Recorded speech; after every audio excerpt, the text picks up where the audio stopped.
Un milliardaire sauve une femme de ménage enceinte et sans abri, ainsi que sa fille, alors qu'elle dormait à un arrêt de bus. C'était son ami d'enfance. Attrape-la, cria quelqu'un alors qu'un bus de la ville dérapait sur la neige fondue, éclaboussant l'abri d'un jet de glace. Les yeux d'Imani s'ouvrirent brusquement. Zara glissa de ses genoux, ses petites bottes raclant le banc gelé, ses bras battant l'air en direction du trottoir. Un homme en manteau sombre bondit le premier. Il attrapa la fillette au bord de la chaussée, lui tourna le dos pour la protéger du danger et la serra contre lui, tandis que le bus s'immobilisait dans un crissement de frein, à quelques centimètres à peine. Les freins sifflèrent, la foule retint son souffle, des téléphones se levèrent pour filmer, puis se baissèrent lorsque le danger fut écarté. Imani se leva en titubant, une main sur son ventre de 8 mois, l'autre tendue vers son enfant. L'homme posa doucement Zara dans ses bras. Ses yeux étaient calmes et chaleureux dans la tempête. « Ça va, princesse ?» demanda-t-il, sa respiration se condensant dans l'air froid. Zara se blottit contre l'uniforme de femme de ménage de sa mère, grelottante. La foule se dispersa. Le froid, lui, resta. 1 heure plus tôt. Couloir d'hôtel, néon blafard. La voix de Madame Langford, aussi dure que le carrelage. La bague d'un client a disparu. Donnez-moi la clé de votre casier. Les mains d'Imani tremblaient pendant que la sécurité fouillait dans une caisse de tenue pliée. Rien. Cela ne changea rien, le papier de licenciement sortit tout de même de l'imprimante. Feuille rose, lettre noire. Dehors, la neige commençait à tomber. Imani appela Terence. 3 sonneries. Puis un message. Je ne peux plus faire ça. Ne m'appelle plus. Elle resta à fixer les lettres jusqu'à ce qu'elles se brouillent. Elle tenta 3 refuges. Nous sommes complets ce soir. Alors elle alla jusqu'à l'arrêt de bus avec Zara, enveloppa l'enfant dans son gilet et lui raconta une dernière histoire pour l'empêcher de s'endormir. Le bus ne vint jamais. Elle ferma les yeux 1 minute. Maintenant, l'homme retirait son manteau et le posait sur la mère et l'enfant avant qu'elle n'ait le temps de protester. La chaleur et l'odeur de laine au cèdre engloutirent leurs frissons. On va bouger, murmura Imani, la fierté se mêlant à l'épuisement. On ne causera pas d'ennui. L'ennui, répondit-il doucement, c'est de laisser une mère et son enfant dans ce froid. Il s'accroupit à la hauteur de Zara et tapa sur le banc un petit rythme de 4 notes. Il le fredonna doucement. L'air réveilla quelque chose d'ancien dans la poitrine d'Imani, comme un cadre photo qu'on retournerait après des années. Zara inspira profondément. Il recommença à fredonner, et les petites épaules se détendirent. « Je m'appelle Marcus », dit-il en se redressant. « Je peux vous emmener quelque part au chaud ?» Les doigts d'Imani se crispèrent sur le sac où dépassait le papier rose. « J'ai été renvoyé aujourd'hui. On m'a accusé de vol. Je ne l'ai pas fait. » Elle avala difficilement. « Et mon fiancé est parti cet après-midi. Le refuge m'a refusé. Je voulais juste attendre le matin ici. » Marcus balaya la rue du regard. Pas de taxi, pas de porte ouverte, juste le bus qui s'éloignait et la neige qui tombait de plus en plus fort. Il regarda son ventre. De combien? 8 mois. Alors ce banc n'est pas une option, dit-il doucement. J'ai une maison d'amis à 10 minutes d'ici. Chauffage, nourriture, serrure. Juste pour cette nuit. Pas d'engagement. Je ne peux pas payer. Je ne vous ai rien demandé. Un silence. S'il vous plaît. Elle regarda les doigts bleuis de Zara dans ses petites moufles rouges, l'inconnu qui avait sauvé sa fille sans réfléchir, la neige qui s'accumulait sur ses chaussures usées. Sa fierté vacilla. L'instinct maternel l'emporta. Juste pour cette nuit, dit-elle. Pour mon bébé et pour Zara. Juste pour cette nuit, promit-il, sachant déjà que cela signifiait plus. Il ramassa son sac. Le papier de licenciement glissa.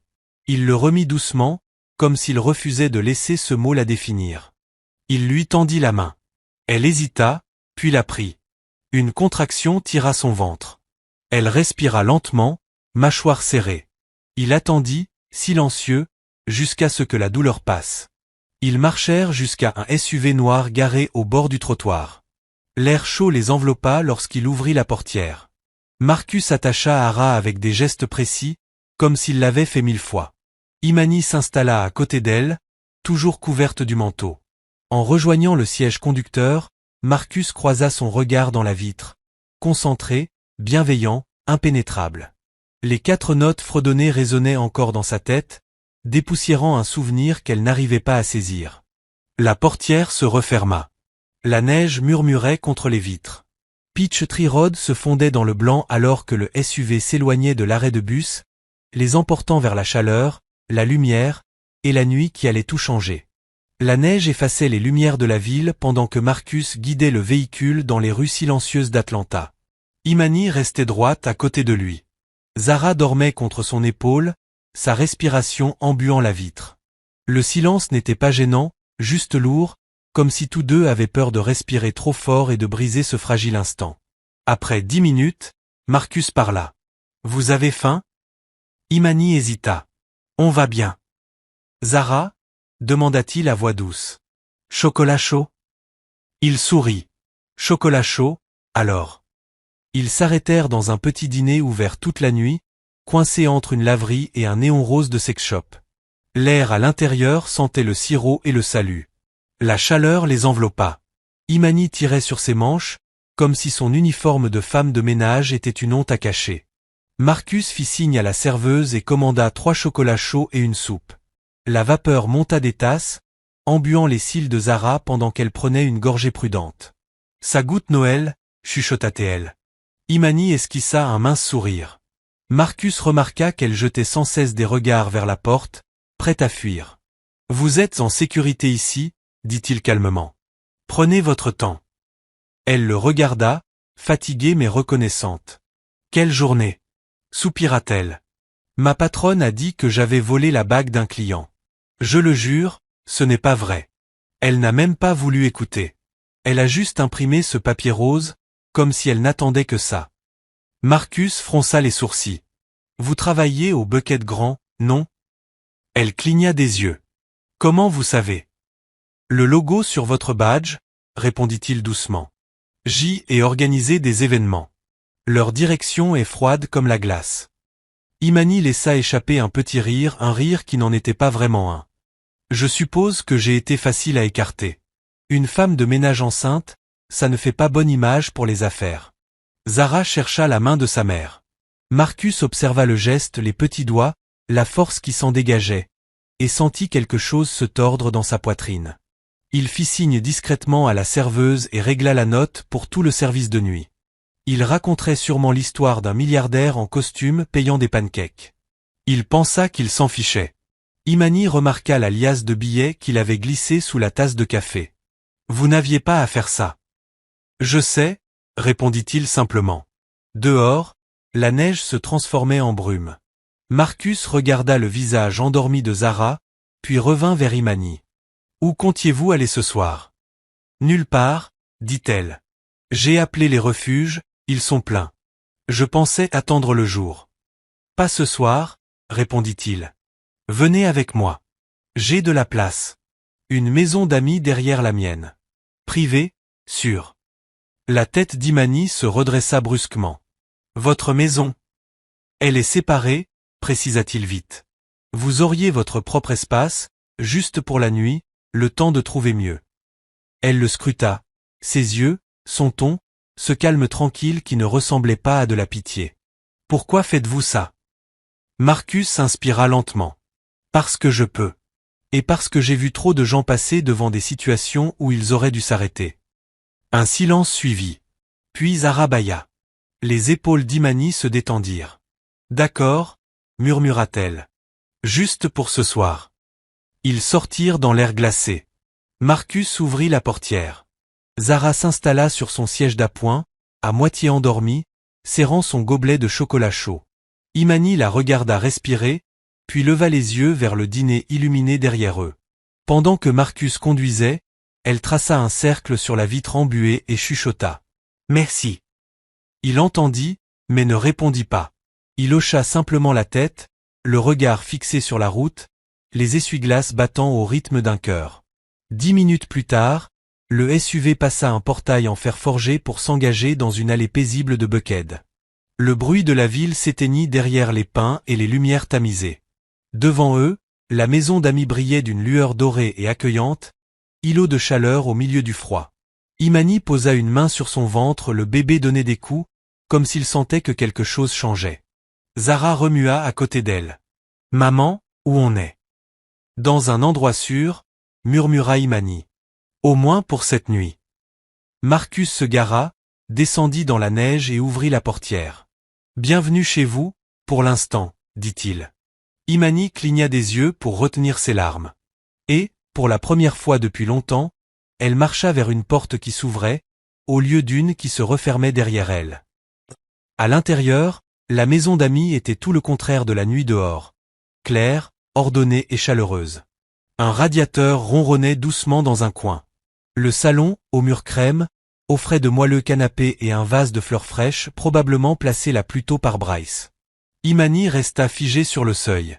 « Vous gardez ça pour vos invités. »« La plupart du temps pour la famille ou des partenaires de travail en déplacement, » répondit Marcus. « Ce soir, c'est à vous. » Zara courut vers le canapé, riant pendant que ses bottes s'enfonçaient dans le tapis. « C'est trop doux !» s'exclama-t-elle en rebondissant. Imani la retint doucement. « Désolée, elle n'a pas l'habitude de... »« C'est bon » coupa Marcus avec bienveillance. « Laissez-la être une enfant. » Il alla vérifier le réfrigérateur.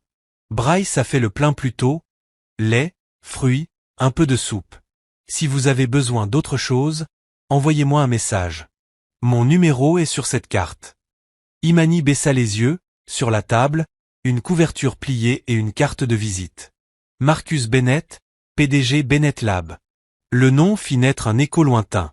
Elle l'avait déjà entendu, peut-être dans les journaux. Mais elle ne comprenait pas pourquoi un homme comme lui s'était arrêté pour une femme comme elle. « Pourquoi nous avez-vous vraiment aidé ?» demanda-t-elle doucement. Marcus se retourna, les mains dans les poches. « Parce que j'ai connu des nuits où personne ne l'a fait. » La réponse était simple, mais le regard qu'il portait contenait quelque chose de plus lourd. De la solitude, peut-être de la culpabilité. Imani ne posa pas d'autres questions. « Reposez-vous, » dit-il en se dirigeant vers la porte. « Mon chauffeur vous apportera des vêtements propres demain matin. »« Attendez, merci. Vraiment. » Il hocha la tête. « Bonne nuit, Imani. » Quand la porte se referma, le silence tomba sur la maison d'amis. Zara dormait déjà sur le canapé, emmitouflée sous la couverture. Imani alla jusqu'à la salle de bain, alluma la lumière et contempla son reflet. Cheveux en bataille, yeux gonflés, uniforme taché de sel et de sueur. Elle ne s'était pas vue sous une lumière claire depuis des semaines. Elle posa une main sur son ventre. « On a survécu à aujourd'hui » murmura-t-elle à son bébé. « C'est déjà assez. » De retour dans le salon, elle borda Hara et s'effondra dans le fauteuil. Par la fenêtre, elle vit Marcus traverser l'allée, les épaules droites malgré le froid.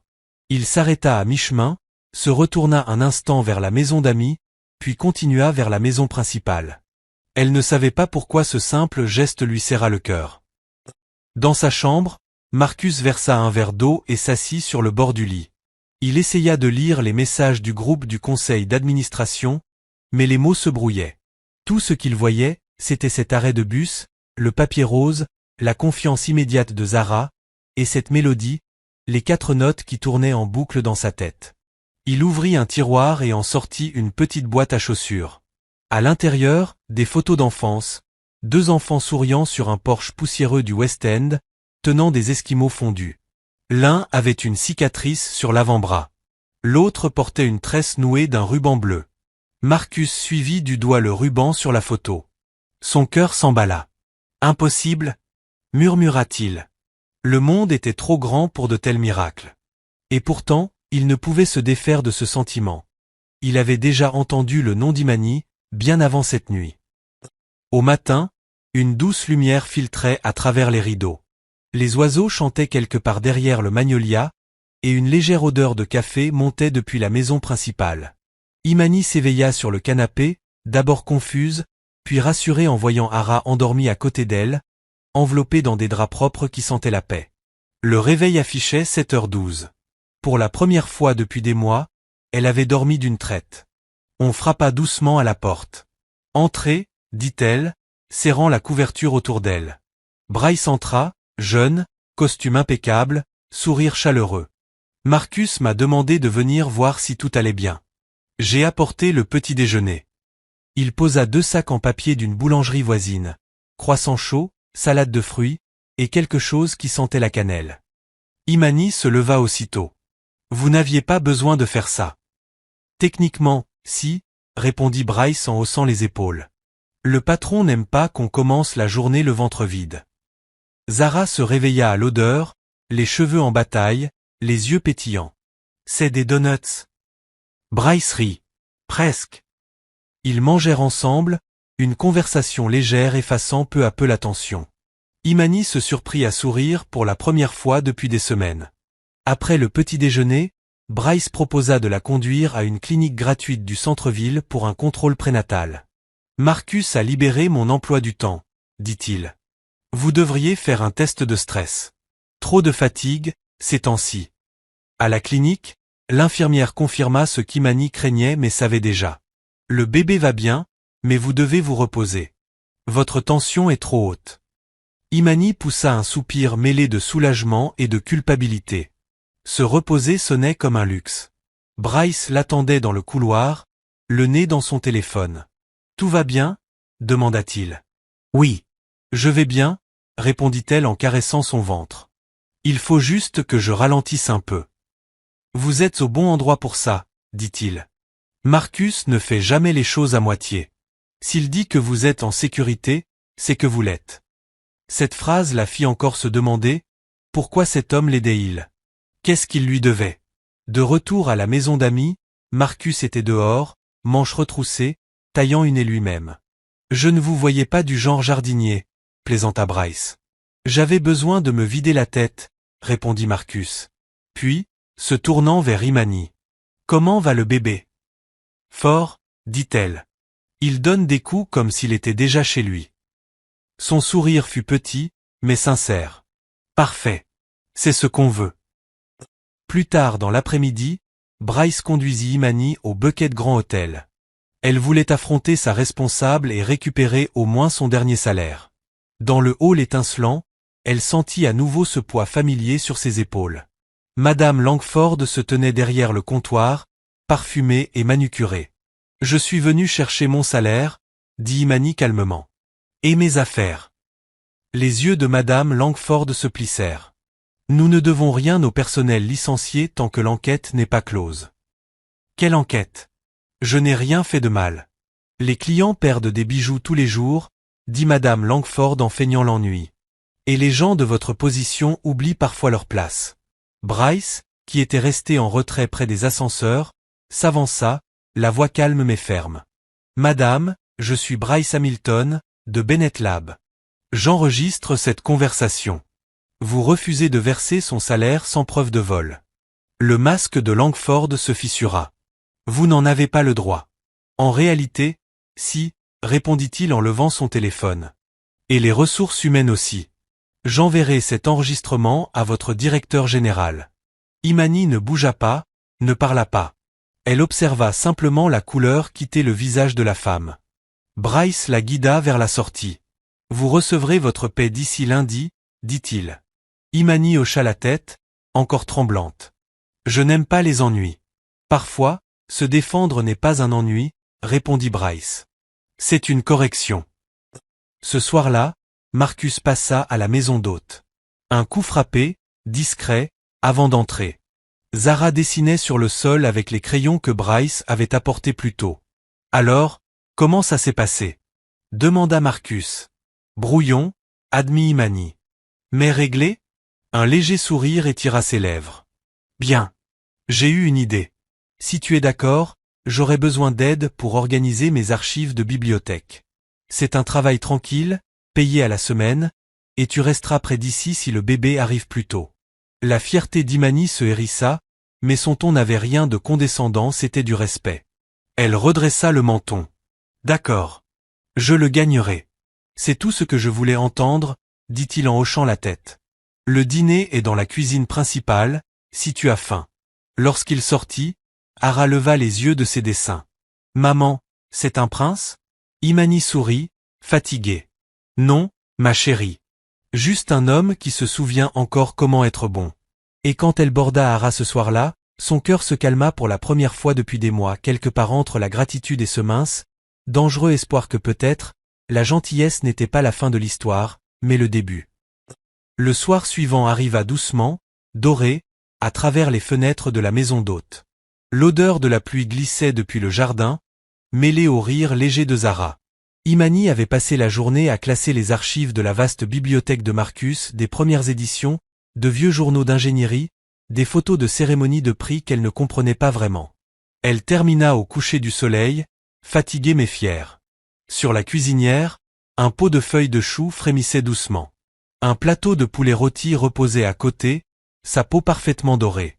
L'odeur emplissait la pièce comme un souvenir, chaude, honnête, familière. Un jour, tu apprendras à cuisiner comme ça, dit-elle à Zara. Je cuisinerai pour maman, répondit Zara, tirant sa manche. Et pour le bébé aussi.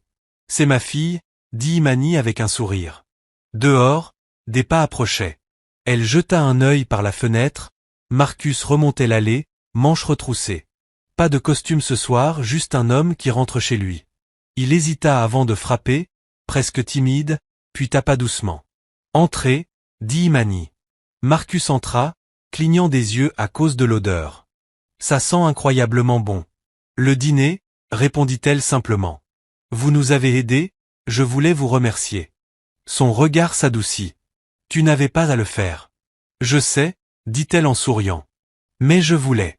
Son regard glissa vers la table, où 3 assiettes étaient déjà posées, une petite, 2 grandes. On dirait qu'on m'attend. C'est exact. Ils mangèrent ensemble, dans une atmosphère à la fois paisible et étrange. Marcus écouta Ara raconter ses histoires sans fin des royaumes imaginaires, de son petit frère qui donnait trop de coups de pied. Il se surprit à rire, un vrai rire, libre, qu'il n'avait plus entendu sortir de sa bouche depuis des années. Tu es doué avec elle, dit doucement Imani lorsque Zara partit chercher ses crayons. Sans doute l'habitude avec mes neveux, répondit-il en s'essuyant les mains. Mais elle est différente. Trop perspicace pour son âge, soupira Imani. Parfois j'oublie qu'elle n'a que 4 ans. Marcus s'appuya contre le dossier, l'observant dans la lumière chaude. Tu as tout fait seul, en la levant. J'ai eu de l'aide, un temps, dit-elle. Mais les gens disparaissent quand tu ne leur es plus utile. Terence devait être différent. Mais il voulait juste une famille parfaite, jusqu'à ce que les choses deviennent dures. Elle baissa les yeux vers son assiette. Il est parti quand j'avais le plus besoin de lui. Marcus ne répondit pas tout de suite. Puis il murmura. Certains hommes ne savent pas quoi faire de la vraie force. Leurs regards se croisèrent. Un instant suspendu. Puis la voix de Zara brisa le charme. Monsieur Marcus, je peux te montrer quelque chose? Elle l'entraîna vers un petit piano droit découvert plus tôt. Joue, ordonna-t-elle. Marcus rit. Ça fait des années. S'il te plaît, dit-elle. Il s'assit, pressa quelques touches hésitantes. Le son, un peu faux, emplit la pièce comme un vieux rayon de soleil. Imani se tenait derrière Zara, souriant, puis se mit à fredonner doucement 4 notes. La même mélodie qu'au arrêt de bus. Marcus se figea. Cet air, murmura-t-il. Où as-tu appris ça? Imani fronça les sourcils, réalisant ce qu'elle faisait. Oh, juste un truc de quand j'étais petite. Je ne me souviens même plus d'où ça vient. Il sourit, un peu perdu. C'est drôle. Je connaissais une fille qui chantait ça quand on était enfant. Elle avait une voix comme la pluie d'été. Le cœur d'Imani fit un bond. Vraiment? Oui, dit-il, songeur. Elle s'appelait. Son téléphone vibra. Il soupira en voyant le nom. Imani se détourna poliment pendant qu'il répondait à voix basse. Oui, je suis rentré. Non, juste un dîner avec des amis. Quand il raccrocha, l'ambiance avait changé, plus silencieuse, plus lourde. Je devrais y aller, dit-il finalement. Merci pour le dîner. Vraiment? Bien sûr. Il hésita à la porte. Tu sais, dit-il doucement, pour la première fois depuis longtemps, cette maison semble vraiment vivre. Quand la porte se referma, Imani resta debout dans le silence, une main sur le cœur, l'autre sur son ventre. Maman, murmura Lara, à moitié endormie sur le canapé, il va habiter ici pour toujours? Imani sourit faiblement. Non, ma chérie, il ne fait que passer. Mais au fond d'elle, une voix murmurait que peut-être, le destin n'en avait pas encore fini avec eux. Le lendemain après-midi était clair et lumineux, Atlanta brillant sous un ciel lavé par la pluie de la veille. Marcus avait promis d'emmener Imani visiter quelques appartements dans le sud de la ville.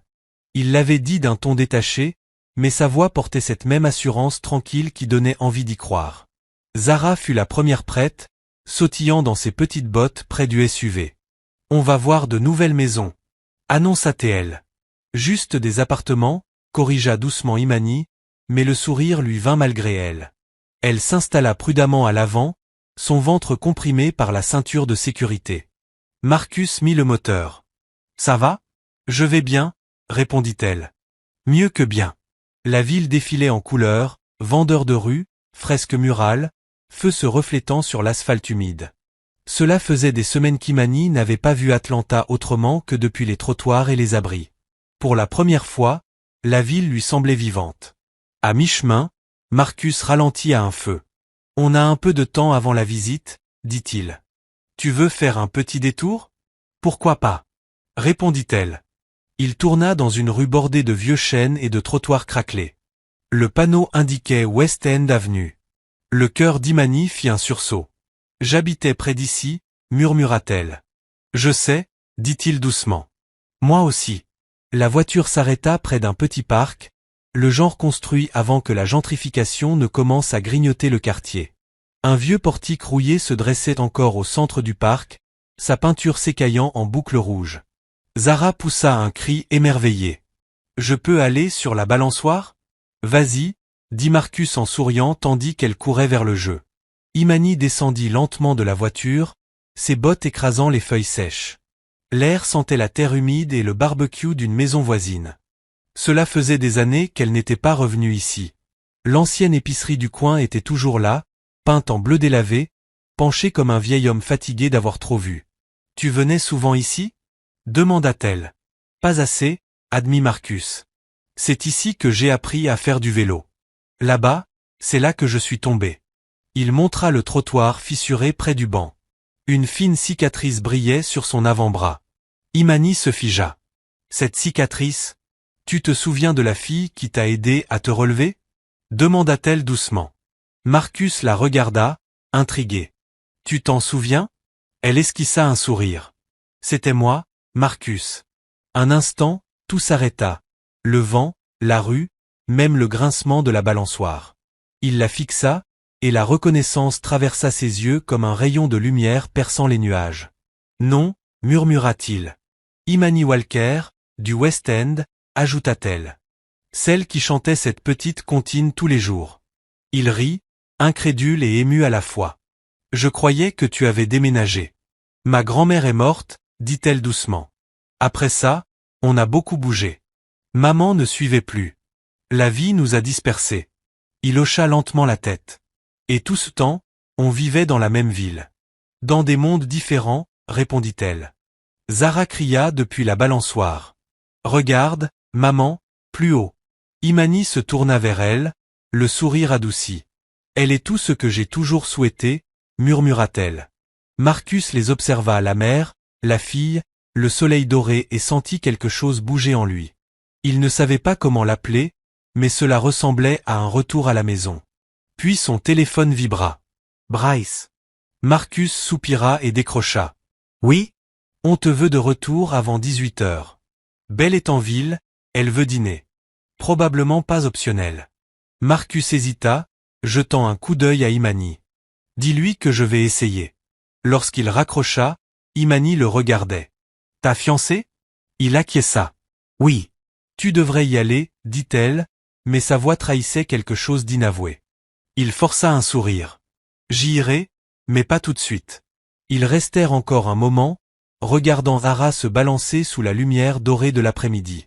Quand une brise légère passa, Imani se mit à fredonner la même mélodie d'enfance, celle du soir glacé à l'arrêt de bus, revenue jusqu'à ce coin de mémoire. Marcus ferma les yeux, écoutant. « On chantait ça ici, » dit-il. « Tous les jours, après l'école. » Imani hocha la tête. « Tu avais dit qu'on veillerait l'un sur l'autre. »« J'imagine que je viens enfin de le faire, » murmura-t-il. Pour la première fois depuis des années, elle ne se sentit plus invisible, et pour la première fois depuis des années, il ne se sentit plus seul. Mais aucun des deux ne remarqua la berline noire garée de l'autre côté de la rue, la vitre teintée s'abaissant juste assez pour laisser briller l'objectif d'une caméra. Le destin, lui aussi, les observait. Plus tard dans la nuit, la maison était silencieuse. Une pluie douce chuchotait contre les vitres, et la ligne d'horizon d'Atlanta clignotait au loin. Imani, assise en tailleur sur le canapé, triait une petite boîte que Bryce avait apportée plus tôt. Papiers divers, brochures de clinique, fragments de son ancienne vie. Zara dormait déjà, une minuscule main posée sur le ventre rond d'Imani. Le bébé bougeait parfois, comme s'il rêvait lui aussi de jours meilleurs. Tout en haut du tas, Imani remarqua une enveloppe fine qu'elle n'avait jamais ouverte, sortie d'un vieux sac récupéré des mois auparavant. Elle était tachée d'eau, scellée avec un ruban adhésif jauni. Elle l'ouvrit avec précaution. À l'intérieur, une photo fanée, 2 enfants sur le porche d'une maison du West End, leurs visages baignés de lumière estivale. Une fillette en salopette jaune, un garçon sans ses dents de devant. Ils riaient, des glaces fondant à la main. Le cœur d'Imani s'arrêta. Le garçon, c'était Marcus. Elle resta figée, l'incrédulité et les souvenirs se mêlant jusqu'à ce que ses mains tremblent. La cicatrice. Le vélo. La chanson. Ce n'était pas une coïncidence. C'était bien lui. Un léger coup à la porte interrompit ses pensées. « Entrez », dit-elle. Marcus apparut dans l'embrasure, vêtu d'un pull gris et d'un pantalon de survêtement. Ses cheveux étaient encore humides de la pluie. « J'ai vu la lumière », dit-il. « Je n'arrivais pas à dormir. »« Moi non plus », répondit-elle dans un souffle. « Je regardais juste quelque chose. » Il s'approcha, curieux. « Qu'est-ce que c'est ?» Elle lui tendit la photo sans un mot. Marcus la prit, plissant les yeux sous la lampe. Le silence s'étira.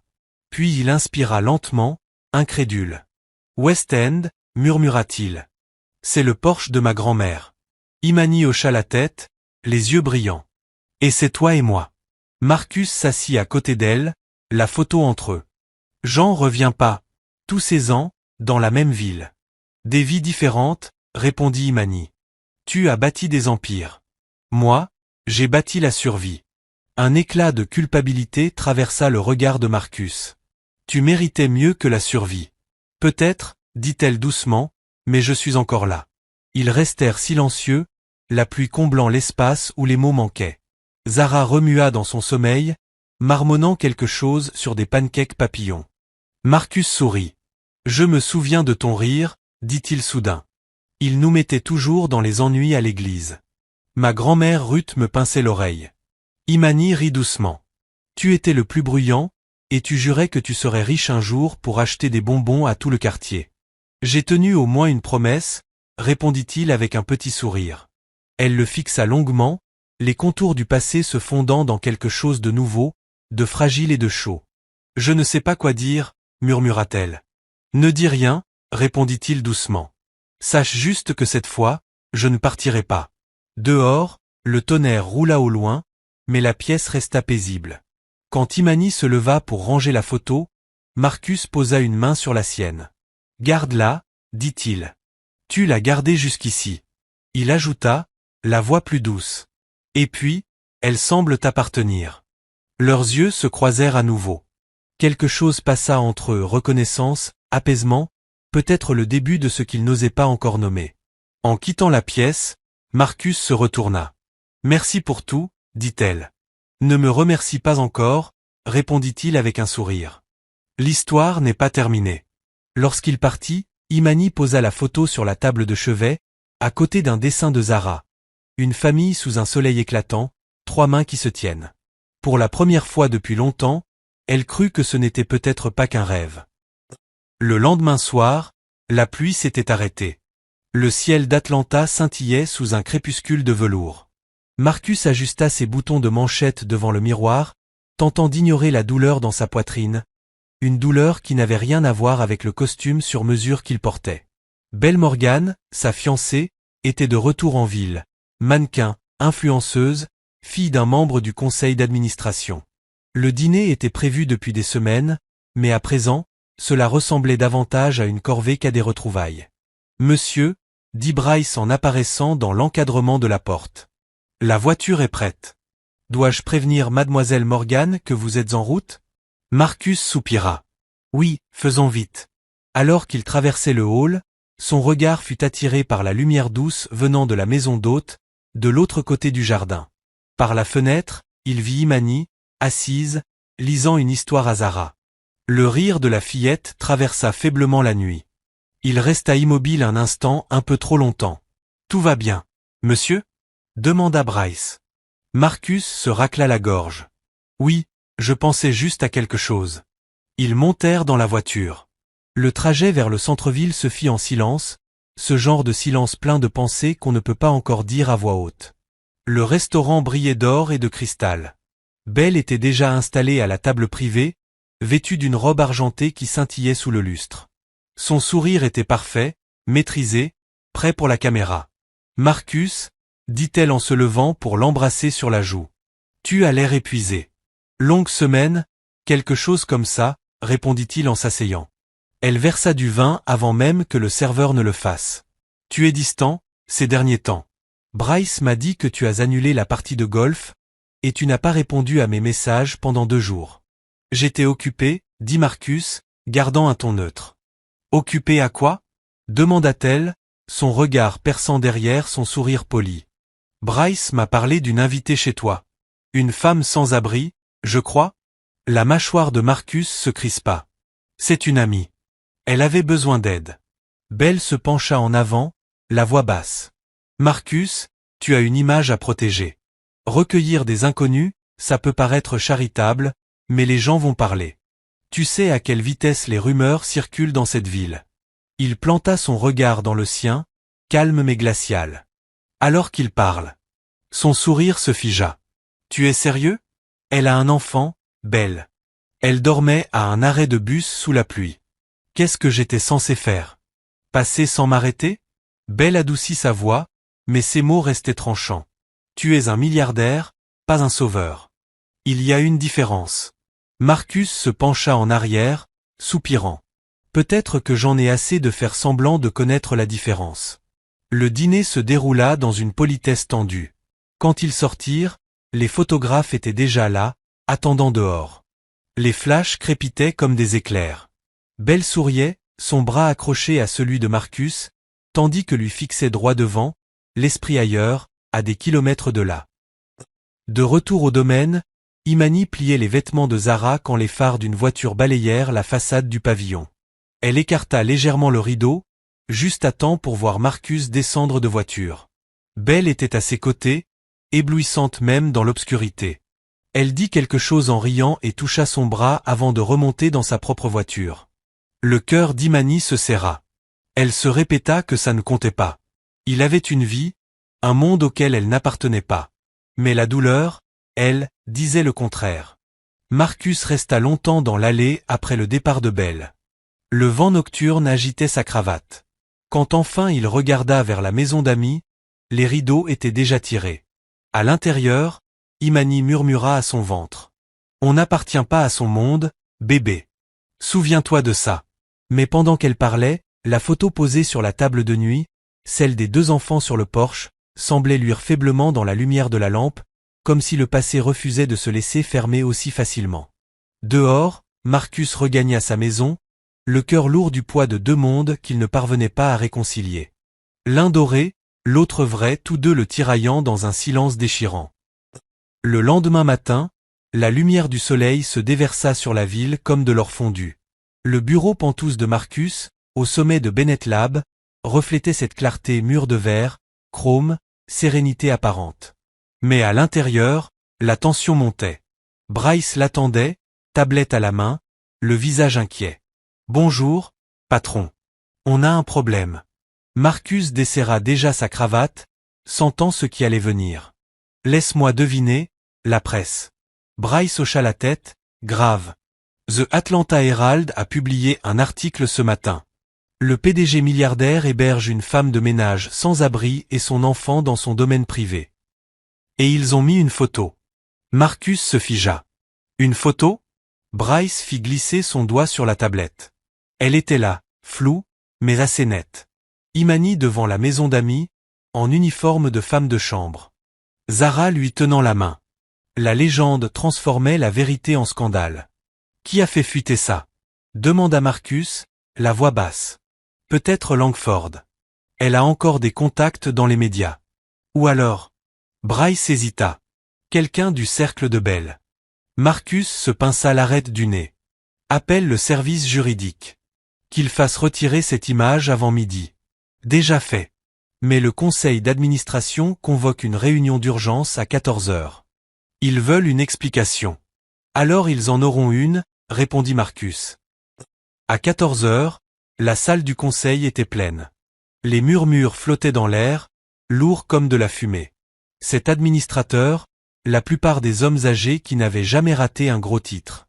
Le père de Belle, Monsieur Morgan, présidait la réunion. Marcus, commença-t-il d'une voix suave.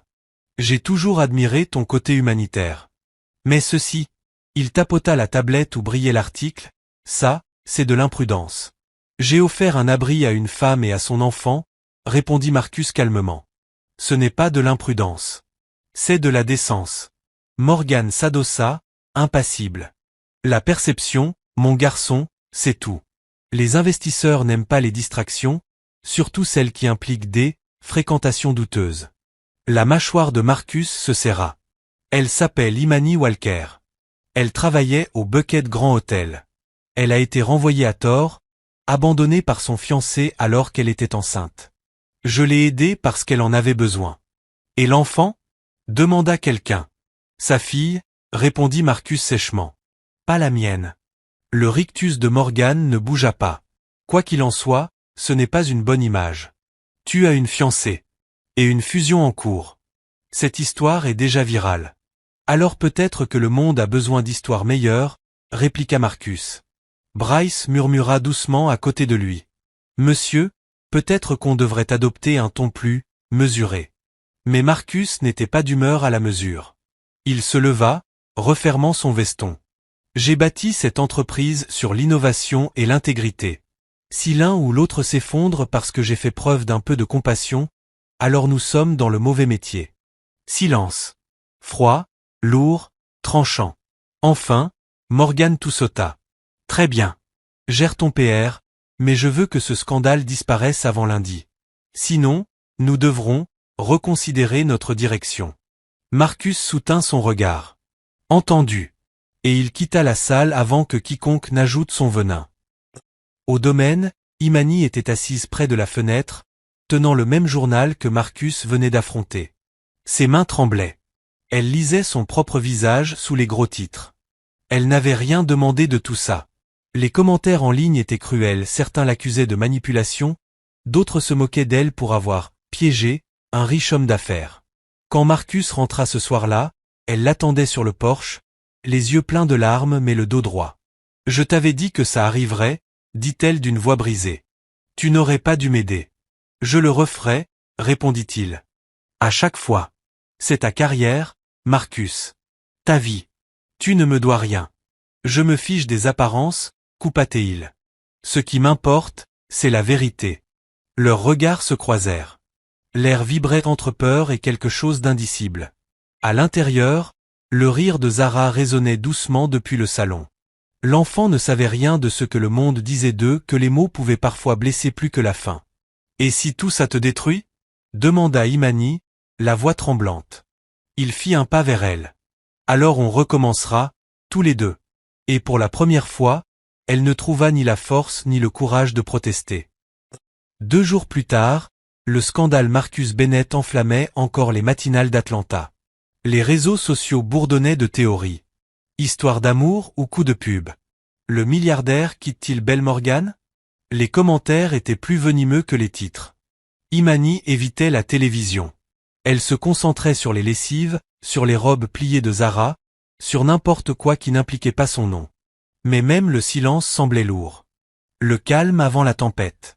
Et la tempête frappa avant midi. Un coup à la porte fort, impatient. Quand Imani ouvrit, elle resta figée. Terence. Son ex-fiancé. Porteur d'une veste impeccable, de chaussures lustrées, le visage tranquille d'un homme qui n'avait jamais connu l'inquiétude. Mais son sourire n'était pas chaleureux, c'était celui d'un prédateur qui avait flairé une opportunité. Eh bien, fit-il. Tu as bien grimpé, dis donc. Le ventre d'Imani se noua. Qu'est-ce que tu fais ici? J'ai vu les infos. Tout le monde parle de toi et de ton nouveau petit ami milliardaire. Comme quoi, une femme de ménage peut vraiment obtenir une promotion à Atlanta. Fais attention à ce que tu dis, siffla-t-elle. Le sourire de Terence s'élargit. Détends-toi. Je suis pas venu pour me battre. Je suis venu parler affaires. Il sortit une feuille pliée de sa poche. Tu as quelque chose de précieux, maintenant, un nom dans les gros titres. Cet enfant pourrait bien être mon billet pour sortir de mes dettes, si on joue bien aux cartes. Le sang d'Imani se glaça. Tu n'utiliseras pas ma fille. Pour rien au monde. Allons, Imani, réfléchis. Le monde croit déjà que Marcus Bennett est son père. On pourrait surfer là-dessus. Vendre l'histoire à un magazine. Se faire de l'argent. On partage moitié-moitié. Sa voix trembla, pleine de rage. Dégage d'ici. Mais Terence se pencha plus près, baissant le ton. Tu oublies qui je suis. C'est moi qui t'ai gardé un toit au-dessus de la tête avant que tu commences à laver les sols des riches. Tu me dois quelque chose. Je ne te dois rien, répondit-elle sèchement. Alors peut-être que Marcus, lui, me doit quelque chose, lança Terence avec un sourire narquois. Un homme comme ça, il paiera cher pour garder son nom propre. Avant qu'Imani ne puisse répondre, une voix plus grave fendit l'air. Est-ce que c'était une menace? Marcus se tenait au bord du perron, veste de costume déboutonnée, expression calme mais dangereuse. Il devait être rentré plus tôt du bureau. Terence se redressa, soudain moins sûr de lui. Je discutais juste, amicalement. Drôle de conversation, répondit Marcus en avançant d'un pas. On aurait plutôt dit du chantage. La confiance de Terence vacilla sous ce regard froid et fixe. Tu ne peux rien prouver. Marcus s'approcha encore, la voix basse et posée. Pars, Terence. Quoi que tu penses obtenir d'elle, je m'assurerai que tu perdes 2 fois plus. Terence tenta de soutenir son regard, mais Marcus ne cligna pas. Finalement, il cracha au sol et recula. C'est pas fini, marmonna-t-il avant de s'éloigner dans l'allée. Quand il fut parti, Imani s'effondra sur la marche du perron, tremblante. Marcus s'accroupit près d'elle. Ça va? Oui, répondit-elle en hochant la tête, bien que des larmes ruisselaient sur ses joues. Il m'a laissé sans rien, Marcus. Et maintenant il veut tirer profit de ma douleur. La main de Marcus hésita un instant, puis se posa doucement sur la sienne. Il ne te touchera pas. Je vais m'en occuper. Elle leva les yeux, rouge mais déterminée. Tu ne peux pas tout régler pour moi. Je n'essaie pas de te réparer, dit-il doucement. J'essaie de protéger ce qui est déjà beau. Pendant un instant, aucun des deux ne bougea. Le vent fit frémir les magnolias, portant avec lui un grondement lointain de tonnerre, la promesse d'une tempête. À l'intérieur, Hara observait discrètement par la fenêtre. Maman, murmura-t-elle pour elle-même, cet homme a l'air de t'aimer. Imani ne l'entendit pas, mais peut-être qu'elle le sentit. Et alors que la première goutte de pluie frappait le perron, tous deux savaient une chose. Le retour de Terence avait déclenché quelque chose, et la suite ne serait pas tranquille. Le lendemain soir, le ciel d'Atlanta vira au gris plombé, lourd de la promesse d'un orage. Le domaine Bennett, d'ordinaire paisible, semblait tendu, comme si quelque chose d'invisible arpentait ses couloirs. Imani était assise à la table de la cuisine de la maison d'amis, faisant défiler son vieux téléphone fissuré. Chaque titre, chaque publication, était un coup de couteau. Femme mystérieuse et enfant chez un milliardaire. Marcus Bennett cache-t-il une famille secrète? Zara jouait non loin, fredonnant sa comptine préférée à sa poupée, inconsciente du tumulte autour d'elle. Le cœur d'Imani battait douloureusement. Elle n'avait rien fait de mal, et pourtant le monde avait transformé son nom en spectacle. Un léger coup retentit à la porte. « Entrez », dit-elle d'une voix lasse. Marcus entra, vêtu comme toujours de son costume sombre, mais ses yeux fatigués trahissaient les batailles de la journée. « Ne lis pas ces bêtises », dit-il en hochant la tête vers son téléphone. « Je ne peux pas ignorer ça, » murmura-t-elle. « Ils disent que tu es le père de mon bébé. Que je t'ai piégé. »« Les rumeurs brûlent vite, » répondit-il, « mais le feu s'éteint plus vite encore quand on ne l'alimente pas. » Elle leva les yeux, la mâchoire crispée. « Facile à dire pour toi. Tu t'en remettras. Moi, je suis le titre. Le cas social, l'imposture, la domestique au secret. Marcus tira une chaise et s'assit en face d'elle. Je suis désolé que tout ça te soit tombé dessus. À vous deux. Sa voix se brisa. Ce n'est pas ta faute. C'est la sienne. Terence? Elle hocha la tête, avalant difficilement. Il a dû vendre quelque chose à la presse. Des photos, des histoires. Il sait comment déformer la vérité pour me blesser. Marcus fronça les sourcils. Bryce a retracé la première fuite jusqu'à un blog à potins enregistré sous un faux nom. Mais le paiement vient de quelqu'un ici, à Atlanta. Terence, répéta-t-elle, la voix grondante. Marcus l'observa longuement. Laisse-moi m'en occuper. Tu veux dire, lui faire peur? Je veux dire, te protéger. Quoi qu'il en coûte. Leurs regards se croisèrent. Le sien brûlait de colère et d'épuisement, le sien restait calme, chargé d'une émotion plus profonde. Le silence dura jusqu'à ce que Zara bâille et tire la manche de sa mère. Maman, est-ce que monsieur Marcus peut me lire une histoire? Imani cligna des yeux, surprise par l'innocence de la demande. Marcus sourit doucement. Bien sûr, petite. Il prit le livre d'images des mains de Zara et s'assit sur le canapé. Sa voix grave remplit la pièce d'un rythme apaisant. Imani les regarda depuis la table, sa fille blottie contre lui, son ton qui s'adoucissait à chaque mot drôle. Une scène simple, mais qui lui serra le cœur, car elle ressemblait au foyer dont elle avait toujours rêvé, sans jamais y croire vraiment. Quand Zara s'endormit, Marcus referma le livre et la couvrit d'une couverture. Puis il se tourna vers Imani. « Tu es forte, tu sais » murmura-t-il. « Avec tout ce que tu as traversé, tu tiens encore debout. La plupart auraient craqué. » Elle eut un petit rire triste. « Quand on a un enfant, on n'a pas le choix. On continue, même en tremblant. » Il acquiesça lentement, puis sortit un papier de sa veste. « Tiens. Mon avocat a préparé ça. » Elle fronça les sourcils en dépliant la feuille. « C'est quoi? » Une ordonnance de protection temporaire contre Terence. Je la dépose demain matin, si tu signes. Imani resta figé, ému. Tu as fait ça pour moi? Pour vous deux? Répondit-il doucement. Il ne s'approchera plus jamais de ta vie. Sa gorge se serra. Tu dis ça comme si c'était simple. Ce n'est pas simple, dit-il. C'est nécessaire. Un éclair illumina la pièce, révélant sur son visage la fatigue derrière l'assurance. Marcus, dit-elle à voix basse. Pourquoi tu fais tout ça? Vraiment? Il hésita, baissa les yeux. Parce que quand je te regarde, je me souviens de qui j'étais avant que l'argent ne définisse tout. Tu me rends honnête à nouveau. Le silence tomba, dense. Le souffle d'Imani se suspendit. Elle voulut détourner le regard, mais ne le put pas. Marcus, commença-t-elle, mais sa voix se brisa. Il se leva lentement, réduisant la distance entre eux. Je ne te demande rien. Je veux juste que tu saches que tu n'es plus seul. L'air devint lourd, presque électrique. Puis un coup de tonnerre éclata, les ramenant à la réalité. Marcus recula, se racla la gorge. Je serai dans la maison principale si tu as besoin de moi. Il tourna les talons, mais la voix d'Imani l'arrêta. Marcus. Il se retourna. Merci, dit-elle. Pas seulement de m'aider, mais de me voir. Son expression s'adoucit. Toujours. Il sortit, refermant doucement la porte. Imani resta debout un long moment, l'ordonnance tremblante dans ses mains. Puis elle s'assit près de Zara, caressant ses boucles. On va s'en sortir, mon bébé, murmura-t-elle. D'une manière ou d'une autre. À l'autre bout de la ville, sous l'éclaterne d'une enseigne de bar, Terence était affalé sur son verre. Son téléphone vibra. Beau boulot. Continue à nous alimenter. Grosse prime pour le prochain lot.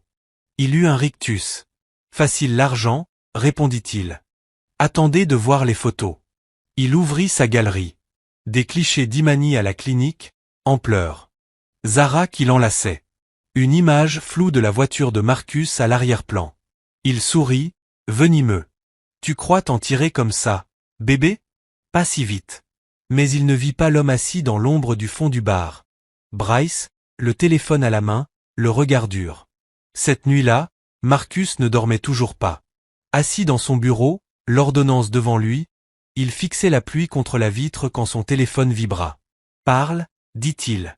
Je l'ai trouvé, répondit Bryce. Terence travaille avec une blogueuse à scandale, Leia Vance. Il prépare une nouvelle fuite pour demain. La voix de Marcus se fit glaciale. Fais tout pour l'arrêter. Déjà en cours, dit Bryce. Mais prépare-la. Quand le prochain article sortira, la presse se déchaînera. Marcus se massa les tempes, le poids du monde sur les épaules. Je la protégerai. Oui, répondit Bryce calmement. Mais tu pourrais ne pas te protéger toi-même. Dans la maison d'hôte, Imani restait éveillée près du lit de Zara, écoutant la tempête. Son téléphone vibra encore, numéro inconnu. Elle hésita, puis répondit. Une voix d'homme grésilla dans le combiné. Tu crois que te cacher derrière un riche va te sauver? Attends de voir quand tout le monde saura quel genre de mère tu es vraiment. La ligne se coupa. Son cœur battait à tout rompre. Elle fixa son téléphone, les mains tremblantes. Puis elle s'approcha de la fenêtre, regardant la pluie brouiller le monde extérieur. Pour la première fois, elle ressentit une vraie peur. Pas pour elle, mais pour les deux vies qui dépendaient d'elle. Et quelque part de l'autre côté de la ville, Terence sourit derrière son verre de whisky, appuyant sur téléversé. Car au lever du soleil, le monde découvrirait une toute nouvelle histoire. La pluie s'était arrêtée à l'aube, mais Atlanta s'éveillait agitée. L'air était lourd, chargé de cette tension qui précède les ennuis avant même les premiers gros titres. Marcus n'avait pas dormi. Il avait passé toute la nuit à son bureau, le visage éclairé par la lumière froide de son ordinateur. Il actualisa le fil d'actualité pour la 10e fois en 10 minutes, priant pour que l'équipe de Bryce ait intercepté la fuite à temps. Il ne l'avait pas fait. À 6h14, la une de tous les sites de divertissement affichait. La vie secrète du milliardaire Marcus Bennett, bonne enceinte, enfant caché et trahison. En dessous, 4 photos. Marcus quittant la maison d'hôte la nuit. Imani assise près de la fenêtre tenant Zara. Une photo d'elle à la clinique. Et une 4e, un mensonge truqué numériquement pour les faire paraître comme s'ils s'embrassaient. Marcus jura entre ses dents et referma brutalement son ordinateur. Son téléphone vibra aussitôt. Belle. Il ignora. Puis Monsieur Morgan, son père. Ignoré aussi. Mais quand Bryce envoya, ils sont devant ton portail. Marcus se leva, la mâchoire serrée. Dans la maison d'hôte, Imani était déjà debout. Des cris et le bruit des appareils photo résonnaient derrière les murs. En écartant légèrement le rideau, elle se figea. Des journalistes. Des dizaines. Des micros, des flashs, le chaos. Son téléphone vibrait sans arrêt, numéros inconnus, appels bloqués, messages vocaux. Maman, c'est quoi ce bruit? Demanda Hara depuis le canapé. Rien, mon cœur. Juste des gens bruyants. Mais au même instant, une voix cria dans un mégaphone. Imani Walker. Est-ce que Marcus Bennett est le père de votre enfant? Son estomac se noua. Les coups contre le portail se firent plus forts. Les flashs encore plus vifs. Alors que la panique montait en elle, la porte s'ouvrit soudain, non pas brutalement, mais avec une autorité calme. Marcus entra, téléphone à l'oreille, flanqué de 2 gardes du corps en costume noir. N'ouvrez pas les rideaux, dit-il fermement. Bryce appelle la police. Ils n'ont aucun droit d'être ici. Imani recula, tremblante. Marcus, ils ont mis le visage de mon bébé dans ces photos. Je sais, répondit-il, la voix légèrement brisée avant de se raffermir. Je vais arranger ça. Comment? Demanda-t-elle. Tu ne peux pas réparer des mensonges. Ils sont partout. Il s'approcha d'elle, baissant la voix. Je peux les enterrer sous la vérité. Avant qu'elle ne réponde, Hara tira sur sa manche. Monsieur Marcus, on a des ennuis? Marcus s'agenouilla et força un sourire. Pas toi, ma chérie. Les grands oublient juste parfois comment être gentils. Imani détourna le regard, retenant un sanglot. À la mi-matinée, la propriété grouillait de policiers, de gardes, et de journalistes hurlant à travers les grilles. Bryce arriva, la cravate desserrée, les yeux cernés. Gestion de crise catastrophique, dit-il. La moitié d'Internet croit que l'enfant est le tien, l'autre pense qu'elle te fait du chantage. Il nous faut une déclaration. Marcus, bras croisés, répondit. Non. Les déclarations alimentent le feu. Alors c'est quoi le plan? Demanda Bryce. Marcus se tourna vers lui. Je parlerai. En direct. Sans script, sans communication. Marcus, c'est risqué. Le silence l'est aussi. Bryce soupira. Très bien. J'organise une interview exclusive avec Chanel 11 à midi. Mais prépare-toi, ils vont te demander si tu as couché avec elle. Marcus serra la mâchoire. Alors je leur dirai la vérité. À 11h47, Marcus se tenait derrière le portail de sa propriété. Les caméras alignées, les reporters en meute. Le monde entier regardait. Monsieur Bennett, cria un journaliste. Est-il vrai que vous attendez un enfant avec votre ancien employé? La voix de Marcus resta calme et ferme. Non. C'est faux. Mademoiselle Imani Walker a travaillé pour moi avant d'être injustement renvoyée. Je lui ai offert un abri temporaire à elle et à sa fille. C'est tout. Alors pourquoi ce secret? Lança une autre voix. Parce que la compassion ne devrait pas avoir besoin d'un communiqué de presse. Un silence tomba. Puis une dernière question, acérée. Votre fiancé affirme ne rien savoir de tout cela. Êtes-vous toujours ensemble? Marcus hésita une fraction de seconde. Biel et moi ne sommes plus fiancés. L'attroupement explosa. C'est tout ce que j'ai à dire, conclut-il avant de tourner les talons. À l'intérieur, souffla Bryce. Ça te sauvera, ou ça te détruira. Marcus regarda vers la fenêtre de la maison d'hôte, où la petite silhouette de Zara observait derrière le rideau. Ça fera ce que ça doit faire, dit-il doucement. Protéger celle qui compte. Mais tout le monde n'était pas prêt à se taire. De l'autre côté de la ville, Terence était assis dans sa voiture devant une supérette, faisant défiler les commentaires avec satisfaction.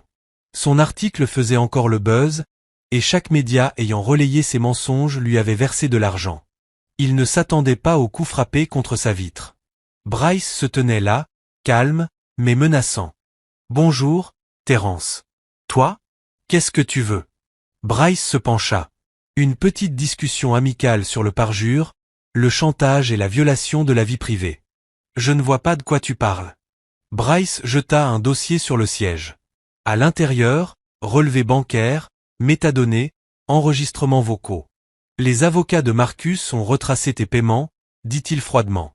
Tu as vendu des informations médicales privées et truqué des photos. 2 crimes déjà. 3 si tu n'as pas fermé ta gueule d'ici ce soir. Terence déglutit. Tu crois que ton fric me fait peur? Non, répondit Bryce en s'éloignant. Mais la prison, oui. Tu as jusqu'au coucher du soleil. Il partit. Et Terence sut que la menace était réelle.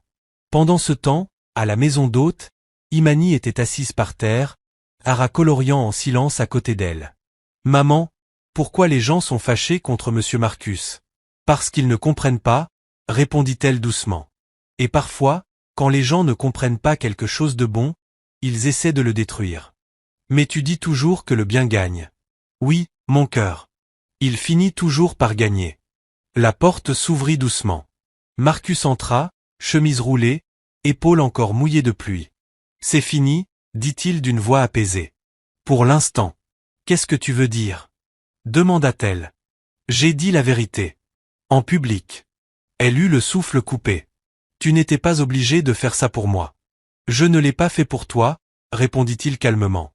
Je l'ai fait parce que j'aurais dû le faire pour moi, il y a longtemps. Tu vas tout perdre, ton entreprise, ta réputation.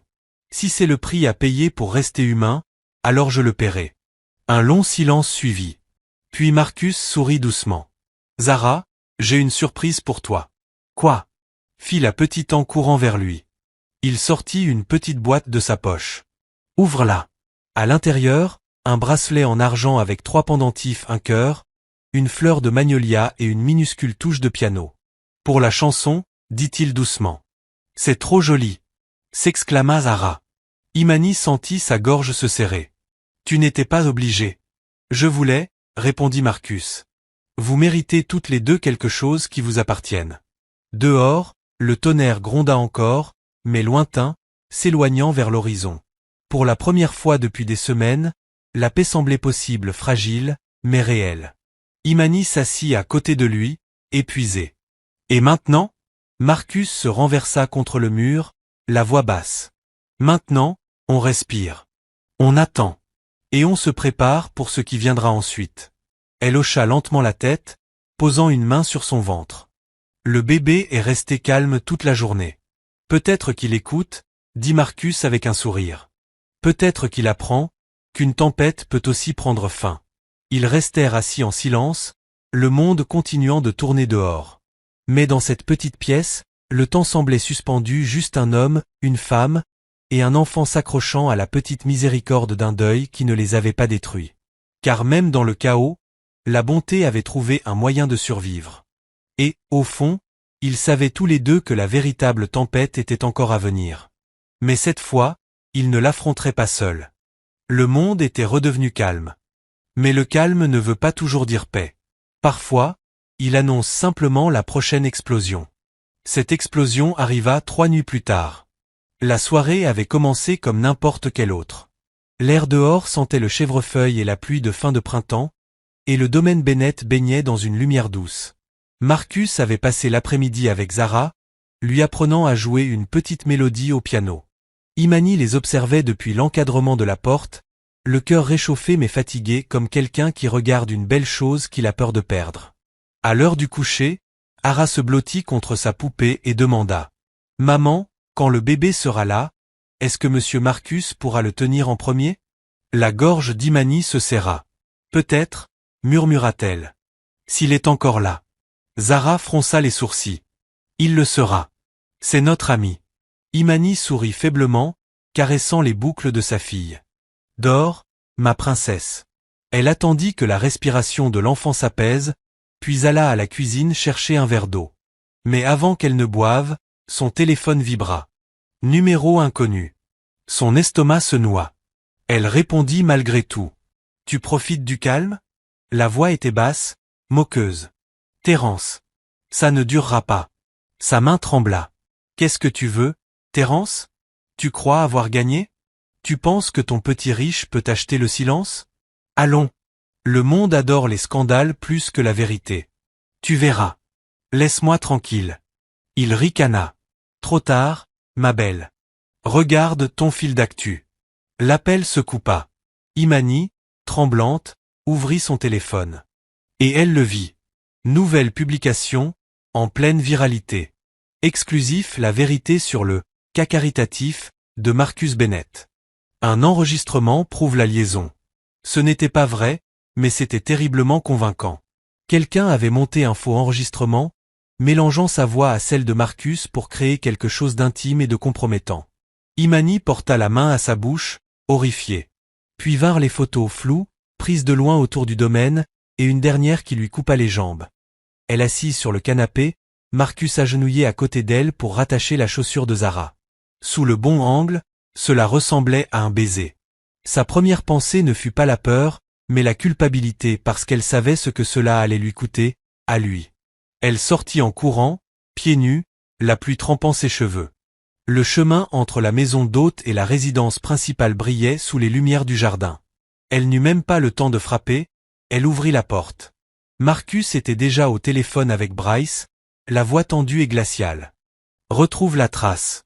Je me fiche du comment. Je veux le serveur, la source, l'adresse IP, tout. » Il la vit pâle, tremblante. « Imani, c'est partout. L'audio, les photos, ils disent qu'on. » « Je sais. » Il raccrocha, fit les 100 pas. Bryce pense que Terence a vendu ça à une agence de relations publiques concurrente. Ils appellent ça du revenge porn déguisé en journalisme. Imani se serra les bras. Ils vont te détruire. Marcus s'arrêta net, la regarda droit dans les yeux. Pas cette fois. Tu ne peux pas tous les affronter, Marcus. Je n'ai pas besoin de tous les affronter, dit-il d'une voix calme et déterminée. Justin. La résolution dans son ton lui fit plus peur que la tempête dehors. Promets-moi que tu ne feras rien contre lui. Je ne peux pas faire cette promesse. S'il te plaît, supplia-t-elle. Il est dangereux. Marcus la fixa, la mâchoire serrée. Moi aussi, quand il s'agit de protéger ce qui est à moi. Elle en eut le souffle coupé. Mais avant qu'elle ne puisse répondre, la porte d'entrée s'ouvrit brusquement. Bryce entra, trempé par la pluie. Mauvaise nouvelle, dit-il. La vidéo est devenue virale. Et pire encore, le conseil d'administration vient de convoquer un vote d'urgence demain. Pour me suspendre ? demanda Marcus. Pour avoir aidé une femme et son enfant, et fait peur aux investisseurs, répondit Bryce avec amertume. Et Terence vient de donner une interview. Il prétend que tu l'as payé pour se taire. La chaîne va la diffuser à 20h. Les jambes d'Imani faiblirent. Il ment. Je sais, répondit Bryce. Mais les mensonges n'ont pas besoin de vérité. Seulement de bruit. Marcus se massa les tempes. Mets mon avocat en alerte. Et, merci, Bryce. Bryce hocha la tête et sortit. Imani tomba sur une chaise. Je devrais partir, murmura-t-elle. Si je m'en vais, tout s'arrête. Marcus se retourna brusquement. Non. Partir, c'est leur donner ce qu'ils veulent. Une preuve de culpabilité. Je ne suis pas forte comme toi, dit-elle. Je ne peux pas affronter tout ça. Il s'agenouilla devant elle, la voix douce mais ferme. Tu as affronté pire. Tu as dormi sous un abribus, sous la pluie. Tu as tout perdu et tu t'es encore battu pour ton enfant. Ça, c'est de la force, Imani. Tout ça, ce n'est que du bruit. Les larmes montèrent. Tu vas perdre ton entreprise.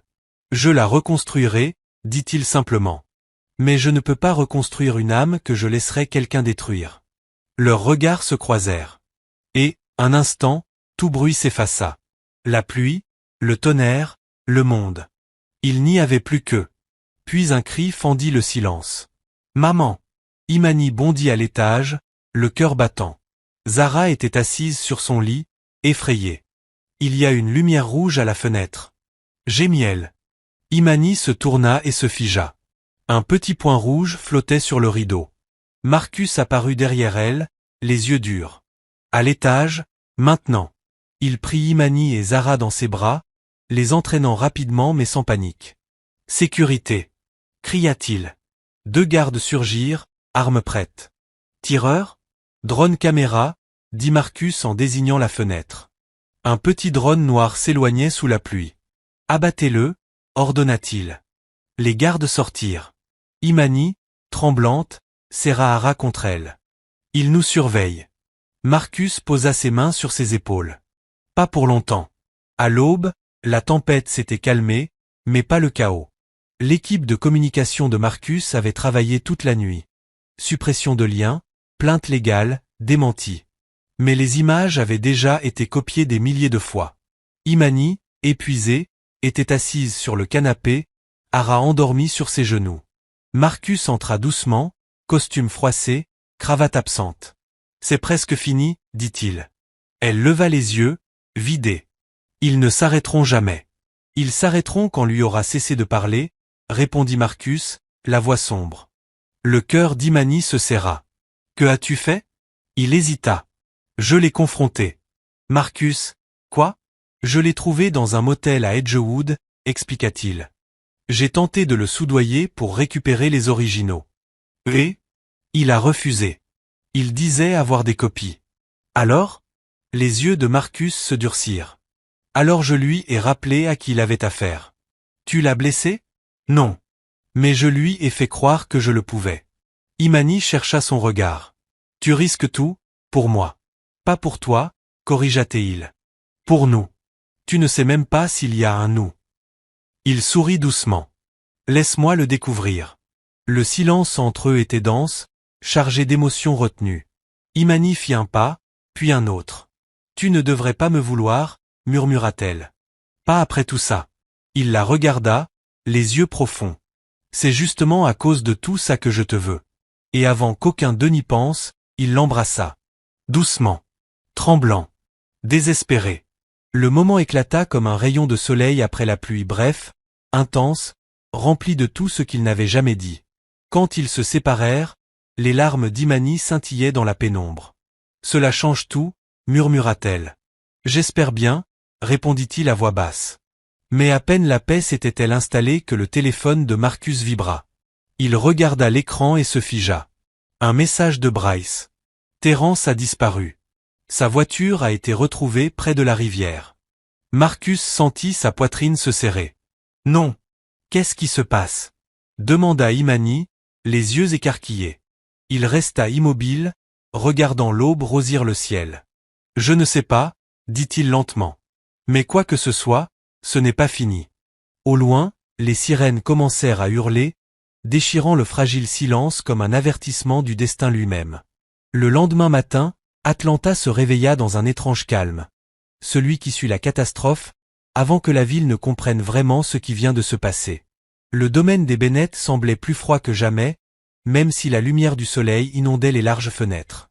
Marcus était assis à la table du petit déjeuner, son café refroidissant devant lui. Son téléphone vibrait toutes les quelques minutes. Des journalistes, des actionnaires, même le père de Belle. Mais le message qui le hantait le plus restait le dernier de Bryce. Voiture de Terence retrouvée abandonnée près de la rivière Chattahoochee. Plongeur de la police sur place. Il n'avait pas répondu. Il ne savait pas quoi dire. Imani apparut dans l'encadrement de la porte, portant un simple sweat à capuche gris sur sa chemise de nuit. Ses yeux étaient gonflés d'avoir pleuré, même si elle tentait de le cacher. Zara dort encore, dit-elle doucement. Elle ne sait rien. Marcus hocha la tête sans lever les yeux. Tu n'as rien mangé, ajouta-t-elle. Je n'ai pas faim. Marcus, parle-moi. Il soupira longuement, les mains jointes. Il pense que j'ai quelque chose à voir avec tout ça. Quoi? Terence. Il ne le trouve pas. La police a trouvé du sang près de sa voiture et un téléphone dans l'herbe. Son téléphone? Demanda Imani, le cœur battant. Tu l'as vu hier soir? Marcus leva les yeux, la culpabilité passant un instant dans son regard. Oui. Mais je ne l'ai pas touché. Je te le jure. Elle s'assit lentement face à lui. Tu l'as menacé. Je l'ai prévenu, corrigea-t-il. Je lui ai dit d'arrêter avant de se détruire lui-même. Je n'ai jamais voulu ça. Elle le scruta, la voix tremblante. Ils savent que vous vous êtes vus? Pas encore. Mais ils le sauront. À ce moment-là, Bryce entra précipitamment par la porte arrière, encore vêtu de son costume froissé de la veille. On a un problème, dit-il en jetant un journal plié sur la table. Le titre criait. Terence Davis disparut après une confrontation avec le milliardaire Marcus Bennett. En dessous, une photo montrait Marcus et Terence devant le motel flou, mais leurs visages restaient reconnaissables. Imani porta la main à sa bouche. Ils savent déjà. Bryce s'acquiesça sombrement. Dénonciation anonyme. Probablement le réceptionniste du motel. La police vous considère comme personne d'intérêt. Ils seront ici bientôt. Combien de temps? Demanda Marcus. Peut-être 1 heure. Imani regarda l'un puis l'autre, paniqué. C'est insensé. Tu n'as rien fait. Bryce soupira. Peu importe. Les médias inventeront leur propre version avant même que la police ait terminé une phrase. Marcus se leva, les épaules droites. Alors je leur dirai la mienne. Marcus, pas encore ton discours de héros, grogna Bryce. Tu es déjà en mauvaise posture avec le conseil.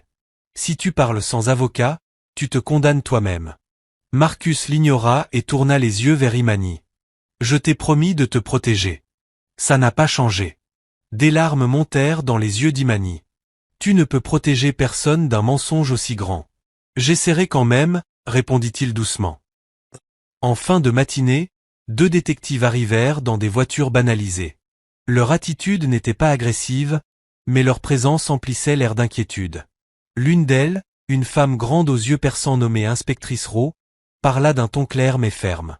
Monsieur Bennett, nous aimerions vous poser quelques questions sur votre rencontre avec Terence Davis. Je comprends, répondit Marcus. Ils s'assirent dans son bureau. Bryce à ses côtés, Imani observant depuis la porte. Quand avez-vous vu Monsieur Davis pour la dernière fois? Hier soir, vers 22h30, devant le motel Edgewood. Dans quel but? Il faisait chanter Mademoiselle Walker avec de fausses preuves et des images volées. J'ai proposé de racheter les originaux. Donc vous lui avez offert de l'argent? Demanda Rowe. Oui. Et ensuite? Il a refusé. Je suis parti. Quelqu'un vous a vu partir? Les caméras de sécurité. J'ai fait exprès d'être filmé. Rowe hocha la tête. Nous vérifierons. Pour l'instant, vous n'êtes pas accusé, mais restez disponible. Je ne vais nulle part, répondit Marcus. Lorsqu'ils partirent, la tension retomba un peu mais pas la peur. Ça aurait pu être pire, souffla Bryce. C'est déjà pire, répondit Imani d'une voix tremblante. Le monde te croit meurtrier. Marcus répondit, calme mais grave. Qu'ils croient ce qu'ils veulent. La vérité survivra au vacarme. Mais au fond, il n'en était pas sûr. Le soir venu, Imani se tenait sur le porche, regardant le coucher du soleil peindre le ciel d'orange et de violet. Son téléphone vibra. Un numéro inconnu encore. Tu crois vraiment qu'il est innocent? Elle resta figée. Un autre message arriva. Regarde tes mails, chérie. Les mains tremblantes, elle ouvrit sa boîte de réception. Un message sans objet, avec une pièce jointe. Trousse.mmo. Elle appuya sur lecture. La vidéo montrait le parking du motel, la même nuit. La voiture de Marcus arrivant, Marcus descendant, puis une ombre. Quelqu'un d'autre dans le cadre. Une silhouette qui s'approchait de la voiture de Terence pendant qu'il parlait. La vidéo s'arrêtait avant la suite. Le sang d'Imani se glaça. Quelqu'un d'autre était là. Elle courut à l'intérieur. Marcus, cria-t-elle, l'ordinateur à la main. Ils regardèrent la vidéo ensemble. Ce n'est pas moi, dit-il. Ni Bryce. C'est qui, bon sang? Celui qui t'a piégé, répondit Imani. Bryce se pencha. On peut améliorer l'image. Peut-être voir une plaque, un visage, quelque chose. Regarde l'heure, ajouta Imani. 10 minutes après ton départ. Marcus, c'est notre preuve. Si c'est réel, répondit-il prudemment. Bien sûr que c'est réel. Ou c'est un piège, murmura Bryce. Qui a envoyé ça? Adresse bloquée. Aucun nom. Le visage de Marcus se durcit. Alors quelqu'un joue sur les deux tableaux. À minuit, la pluie revint, tapotant les vitres comme des doigts nerveux. Zara dormait, sa poupée serrée contre elle. Imani, assise à son chevet, lui caressait les cheveux d'une main tremblante. Elle murmura une prière, chose qu'elle n'avait pas faite depuis longtemps. S'il te plaît, que tout ça s'arrête. En bas, Marcus se tenait près de la cheminée, regardant les flammes. Bryce était rentré se reposer, promettant d'appeler une équipe de cybersécurité dès l'aube. Mais Marcus ne pouvait se défaire de l'impression d'être observé. Il se versa un verre, se tourna vers la fenêtre, et se figea. Au loin, à la limite du domaine, une silhouette bougeait dans l'obscurité. Qui est là? Lança-t-il. Pas de réponse. Il posa son verre et sortit, la nuit froide sifflant dans les arbres. Il s'avança sur le sentier de gravier vers la clôture, scrutant les ombres. Puis un bruit, des pas derrière lui. Il se retourna. Rien. Son téléphone vibra. Tu crois encore être le héros? Avant qu'il ne réponde, une voix s'éleva dans le noir. Tu m'as tout pris. Marcus se figea. Terence? Non. Une silhouette s'avança, faiblement éclairée par la lueur du téléphone. Belle. Ses yeux étaient fous, le maquillage coulant sur ses joues. Tu m'as humilié. Tu m'as jeté pour elle. Cria-t-elle. Belle, qu'est-ce que tu fais là? Elle leva la main, un petit pistolet argenté brillait dans la pluie. Règle ça, Marcus. Dis au monde que tu as menti. Dis-leur que c'est elle la menteuse, sinon. Pose l'arme, dit-il calmement, les mains levées. Je t'aimais. Sanglota-t-elle. Je sais, répondit-il doucement. Mais ça, ce n'est pas de l'amour. Derrière eux, des phares apparurent. La voiture de Bryce arrivait. Belle se retourna, aveuglée. Un coup partit. Le bruit déchira la nuit comme un tonnerre. Marcus recula, une tache rouge s'élargissant sur son épaule. Lâche l'arme, cria Bryce en courant. Belle hurla, la main tremblante, le pistolet tombant au sol. Je ne voulais pas. Oh mon Dieu, Marcus. Imani sortit du pavillon d'hôte en courant, pieds nus sous la pluie, criant son nom. Marcus s'effondra à genoux. Elle le rattrapa, le serrant contre elle, ses mains couvertes de sang. Reste avec moi, supplia-t-elle. Je t'en supplie, reste avec moi. Il leva les yeux vers elle, la pluie se mêlant au sang sur son visage. Je t'avais dit que je te protégerais. Puis il s'immobilisa. Les sirènes revinrent, plus fortes cette fois les vraies, pas des alertes. Mais Imani ne les entendait pas. Elle restait agenouillée sous la pluie, pleurant dans la tempête, murmurant son nom encore et encore, comme si la force de sa volonté pouvait le ramener.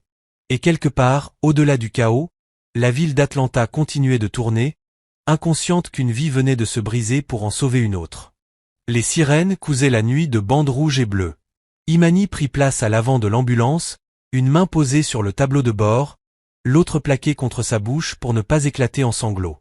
Derrière elle, les secouristes s'agitaient autour de Marcus, dans une chorégraphie maîtrisée. Masque à oxygène, pansement compressif, perfusion, comptant ses respirations comme s'il pouvait négocier chacune d'elles. Entrée et sortie à l'épaule, dit le médecin.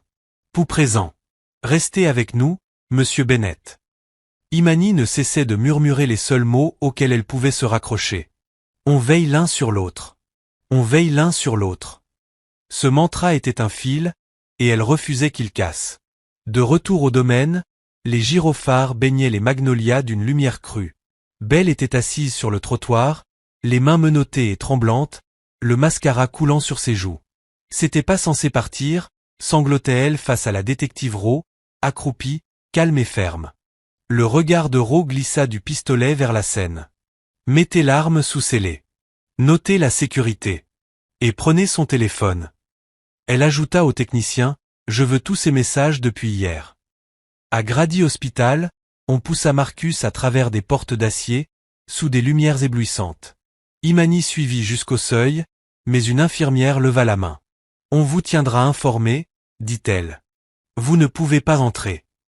Imani s'adossa au mur, sentant battre le cœur du bâtiment à travers le plâtre. Bryce surgit de nulle part, trempé, le téléphone crispé dans sa main. La chirurgie s'annonce bien, dit-il, essoufflé. Rowe est sur place. Tu vas bien? Imani hocha la tête, ce qui était faux, et s'essuya le visage du revers de la main. Et Belle? Détenue, répondit Rowe, déjà en train de remarquer quelque chose d'étrange sur l'arme.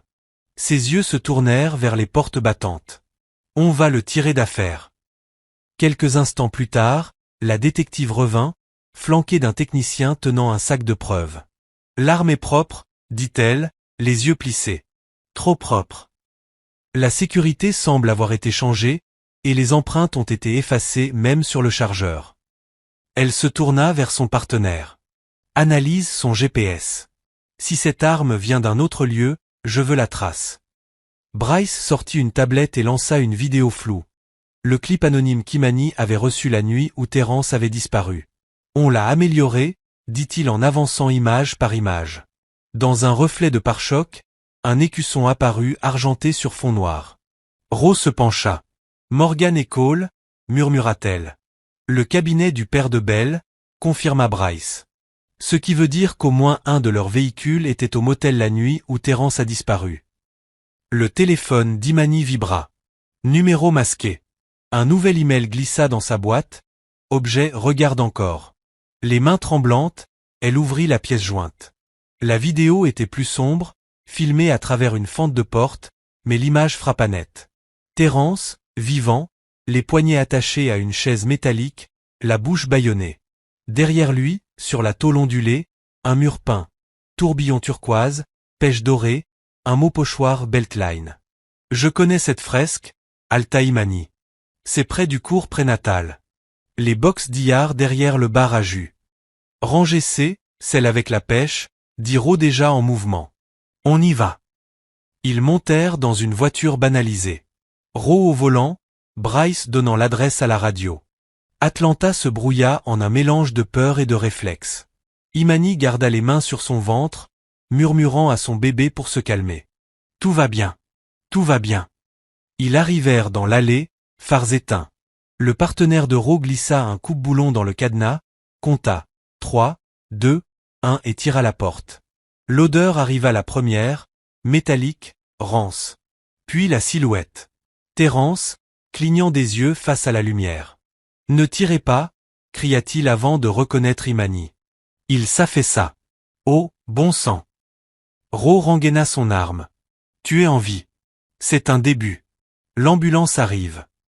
Le courage de Terrence s'effondra avec l'adrénaline. Je ne savais pas. Je ne voulais pas que ça aille si loin. Alors parle, dit Rowe d'une voix froide. Les mots déferlèrent. Leigh Vance, la fixeuse, l'avait payé pour vendre des photos de la clinique et réciter des textes pour des podcasts censés faire du bruit. Miss Langford avait soufflé l'histoire du vol pour amorcer la manipulation, puis la rencontre au motel. Ils m'ont dit de rencontrer un type, prendre l'argent et garder la pression, marmonna Terence. Mais un autre est arrivé, en costume, très calme. Il m'a dit que je devais plus maintenant. Que l'histoire n'était pas finie tant que le sang n'avait pas coulé. Des noms, exigea Rowe. Terence déglutit, la sueur coulant dans sa barbe. Les paiements venaient d'une société écran, Brierstone Vendor. Mais les messages venaient d'un numéro lié à un fonds privé. Le contact m'a envoyé une photo de lui par erreur, on voyait une tour de bureau dans la vitre. Il a dit que son patron voulait des garanties. C'étaient les gens de Morgan, le père de Belle. Bryce soupira, entre soulagement et dégoût. Alors on a la chaîne complète, Vance, Langford, Morgan. Les secours couvrirent Terence d'une couverture et le hissèrent sur un brancard. Il attrapa le poignet d'Imani d'une main abîmée. Je suis désolé. Pour tout. Elle soutint son regard. Dis la vérité. Toute la vérité. Lorsqu'ils revinrent à Grady, la ville était déjà passée à une autre rumeur. Mais les téléviseurs de l'hôpital, eux, non. Dans la salle des familles de soins intensifs, une chaîne d'affaires diffusait un bandeau urgent. Morgan, Bennett doit se retirer. On voyait Monsieur Morgan, impeccable, déclarant qu'il fallait une direction stable pour Bennett Lab, que sa famille partageait la peine du public et soutenait toute enquête légale. Bryce coupa le son. Il orchestre la fin de partie, dit-il. Où il essaie. Une infirmière toucha l'épaule d'Imani. Il est sorti de chirurgie, dit-elle. Les jambes d'Imani faillirent céder.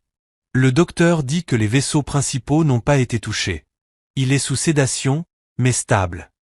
Ils traversèrent un couloir faiblement éclairé. Marcus reposait sous un halo de bip et de respiration, l'épaule bandée, le visage apaisé. Imani prit sa main, se pencha, laissant tomber quelques larmes sur le drap. Et, murmura-t-elle, tu te souviens de notre promesse, quand on était gosse. Tu poussais la balançoire et moi, je chantais. Elle fredonna doucement 4 notes. On veille l'un sur l'autre. Je suis là. Je ne bougerai pas. À la porte, Rowe parlait à voix basse. On va interpeller Vance ce soir. Langford ensuite. Et j'aurai besoin de vos témoignages sur les mets, le box, les liens avec le fonds Morgan. Imani ne quitta pas Marcus des yeux. Je dirai ce qui s'est passé. Tout. Rowe hocha la tête, consulta son téléphone. Un message s'afficha, le coin de sa bouche esquissa un sourire. Mandat de perquisition accordé pour Morgan et Cole. On va voir qui reste courageux quand les papiers parleront. Dans la vitre, la télévision muette montrait encore Morgan d'un côté, et le titre sec de l'autre. Le son était coupé, mais l'histoire, elle, criait fort. Pour la première fois, Imani ne broncha pas. Elle serra la main de Marcus et releva le menton. Qu'il parle, dit-elle. À lui, à la ville. On répondra. Au dehors, Atlanta respirait, les sirènes lointaines, la pluie séchant sur les rues. Dedans, le moniteur battait à un rythme régulier comme une fanfare retrouvant son tempo. Bryce glissa une chaise sous Imani et posa une bouteille d'eau près de son coude. Repose-toi, dit-il. Demain, on combat intelligemment. Demain, répondit-elle. Elle posa son front sur la main de Marcus et ferma les yeux. Le chant circulait en elle comme une lumière tiède. On veille l'un sur l'autre. Dans une autre pièce, les papiers s'empilaient. Au commissariat, une imprimante claquait, crachant des mandats. Dans le box de stockage, la porte battait encore sur une chaise froide. Et dans le bleu doux des soins intensifs, une famille qui ne savait pas encore ce mot famille l'apprenait malgré tout. Main dans la main, souffle après souffle, du bord de la nuit à celui du matin, ils tenaient bon jusqu'à ce que la lumière arrive. Au matin, l'hôpital ressemblait à un carrefour. Les étages vibraient du bourdonnement du café et des pas pressés. L'unité de soins intensifs murmurait encore de prières et de bips discrets. Marcus dormait, l'épaule enveloppée comme un drapeau blanc, la couleur revenant doucement à son visage. Imani était assise à côté, fredonnant la vieille promesse à voix basse, pendant que la ville, dehors, aiguisait ses couteaux. La détective Rowe entra à l'aube, les bras chargés de mandats, les yeux cernés par une nuit sans sommeil. On bouge maintenant, dit-elle à Bryce dans le couloir. Cible, Leigh Vance, Madame Langford, et le noyau comptable de Morgan et Cole. Bryce hocha la tête. Je m'occupe du conseil, dit-il, avant de se tourner vers Imani. Tu me laisses la salle 10 minutes? Il désigna la tablette sur la table d'appoint. On marche droit dans la gueule du lion. Imani se leva, effleura le poignet de Marcus et sortit dans le couloir. À travers la vitre, elle pouvait encore le voir. Plus grand que les machines, plus doux qu'elle ne l'aurait permis. Elle calma sa respiration. Reviens-nous, murmura-t-elle. On est sur le point de gagner la partie qui fait mal. Au siège de Bennett Lab, l'étage supérieur ressemblait à un théâtre déguisé en salle de réunion. Longue vitre, table encore plus longue, la ligne d'horizon tranchée en angle net. Monsieur Morgan présidait, calme comme un homme convaincu que la fin était déjà écrite. Poursuivons, dit-il en frappant la table d'un coup de phalange. Dans l'intérêt de la stabilité, je propose la suspension de Monsieur Bennett jusqu'à la résolution complète de sa situation domestique. Un murmure parcourut la longueur du bois poli. Les portes s'ouvrirent. Bryce entra sans s'excuser, la tablette serrée comme une lame. Avant de voter, dit-il, vous devriez voir de quelle main vient le désordre que vous prétendez nettoyer. Il posa la tablette, projeta sur le mur. Diapositive 1, virement bancaire. Fonds discrétionnaire de la famille Morgan. Brierstone Vendor. L. Vance PR LLC. Retrait en liquide pour T. Davis et Monsieur Langford. Diapositive 2, image extraite de la vidéo du motel. Reflet sur pare-choc, emblème Morgan et Cole, arrogant et net. Diapositive 3, facture d'un opérateur de drone et d'un studio de retouche, livré à la même adresse que le bureau privé de Monsieur Morgan. Je peux envoyer des copies à vos avocats, dit Bryce d'un ton léger. Mais j'adore les projections collectives. Monsieur Morgan ne broncha pas. Des allégations bâties sur l'émotion et les rumeurs, répondit-il, glacé. L'ascenseur sonna. La détective Rowe entra, suivie de 2 agents en civil. Son insigne brilla pas comme une menace, mais comme un point final. Bonjour, dit-elle calmement. Leigh Vance est en garde à vue, surprise en train de détruire des preuves. Madame Langford est détenue au Bucket Grand. On vient d'y retrouver la bague volée d'un client sur son bureau. Elles parlent toutes les deux. Un silence suspendit la salle, lourd d'une seule respiration. Le plus vieux membre du conseil tout sauta. Parle de quoi, exactement? Rowe planta son regard dans celui de Morgan. De qui les a payés pour salir une mère sans abri, falsifier des médias, et piéger votre propre PDG dans un scandale rentable. Une veine battit à la tempe de Monsieur Morgan. C'est une absurdité. Bryce déposa calmement une pile d'accords de confidentialité et de mets internes. Absurde est un mot. Traçable en est un autre. Le vote se fit dans un échange de regards. Le président hocha la tête, grave. Confiance réaffirmée. Monsieur Bennett reste PDG. Marcus relâcha ses épaules. Un mince sourire traversa ses lèvres. Merci, dit-il doucement. Mais excusez-moi, j'ai un endroit où je dois être. Le monde d'Imani se réduisit à des respirations et des chiffres. L'aile maternité brillait différemment de la réanimation. Lumineuse, mais pas crue. De l'espoir cousu dans chaque geste. Sur l'écran, ses contractions dessinaient des montagnes bleues. Elle serra les barres, ouvrit la bouche, laissa le son vibrer. Il n'y avait plus de place pour Sophia, seulement pour Malik à venir. Bryce apparut dans l'embrasure de la porte, casquette à la main, les cheveux fous et le sourire encore plus. Et, héroïne, dit-il doucement. Le conseil s'est levé. Morgan est tombé. Imani éclata d'un rire tremblant, mi-pleurs, mi-orage. Bien, souffla-t-elle. Dis-le à Marcus. Dis-lui toi-même, répondit une voix chaude derrière Bryce. Marcus était là, bras en écharpe, blouse nouée de travers sur un jogging, bracelet d'hôpital brillant comme une médaille. Il avait l'air ridicule et magnifique à la fois. Imani se mit à pleurer pour de bon. Absolument pas, protesta l'infirmière-chef derrière le comptoir. Marcus haussa les épaules. Mes constantes sont bonnes. Et ma fiancée est sur le point de faire de moi un père, dans tous les sens du mot. Imani cligna des yeux. Fiancée. Marcus s'approcha doucement, comme si elle était à la fois ouragan et sanctuaire. Il sortit de sa poche un petit anneau simple et brillant, sans artifice. J'allais attendre le dîner, dit-il, la voix un peu rauque. Mais le dîner est surfait. Imani Walker, veux-tu m'épouser aujourd'hui, demain, aussi longtemps qu'il faudra? Une contraction la souleva, puissante. Et, malgré la douleur, elle rit. Oui, souffla-t-elle, trempée de larmes et de soulagement. Oui. Mais tiens-moi la main, sinon je retire tout. Il prit sa main. Ils respirèrent ensemble, comme à l'arrêt de bus, autrefois. Sauf que cette fois, le froid avait disparu, et l'avenir était chaud. Le travail fut à la fois long et fulgurant, compté en minutes qui ressemblaient à des kilomètres. Les infirmières guidaient, le médecin murmurait des mots lents, et la pièce devint un petit univers brûlant. Marcus fredonna les 4 notes, graves et régulières. Imani calait sa poussée sur le rythme, sur le souffle, sur le souvenir d'une balançoire et d'une promesse sous un chêne. Puis le monde bascula et se remit au point. Un cri jaillit mince, furieux, parfait.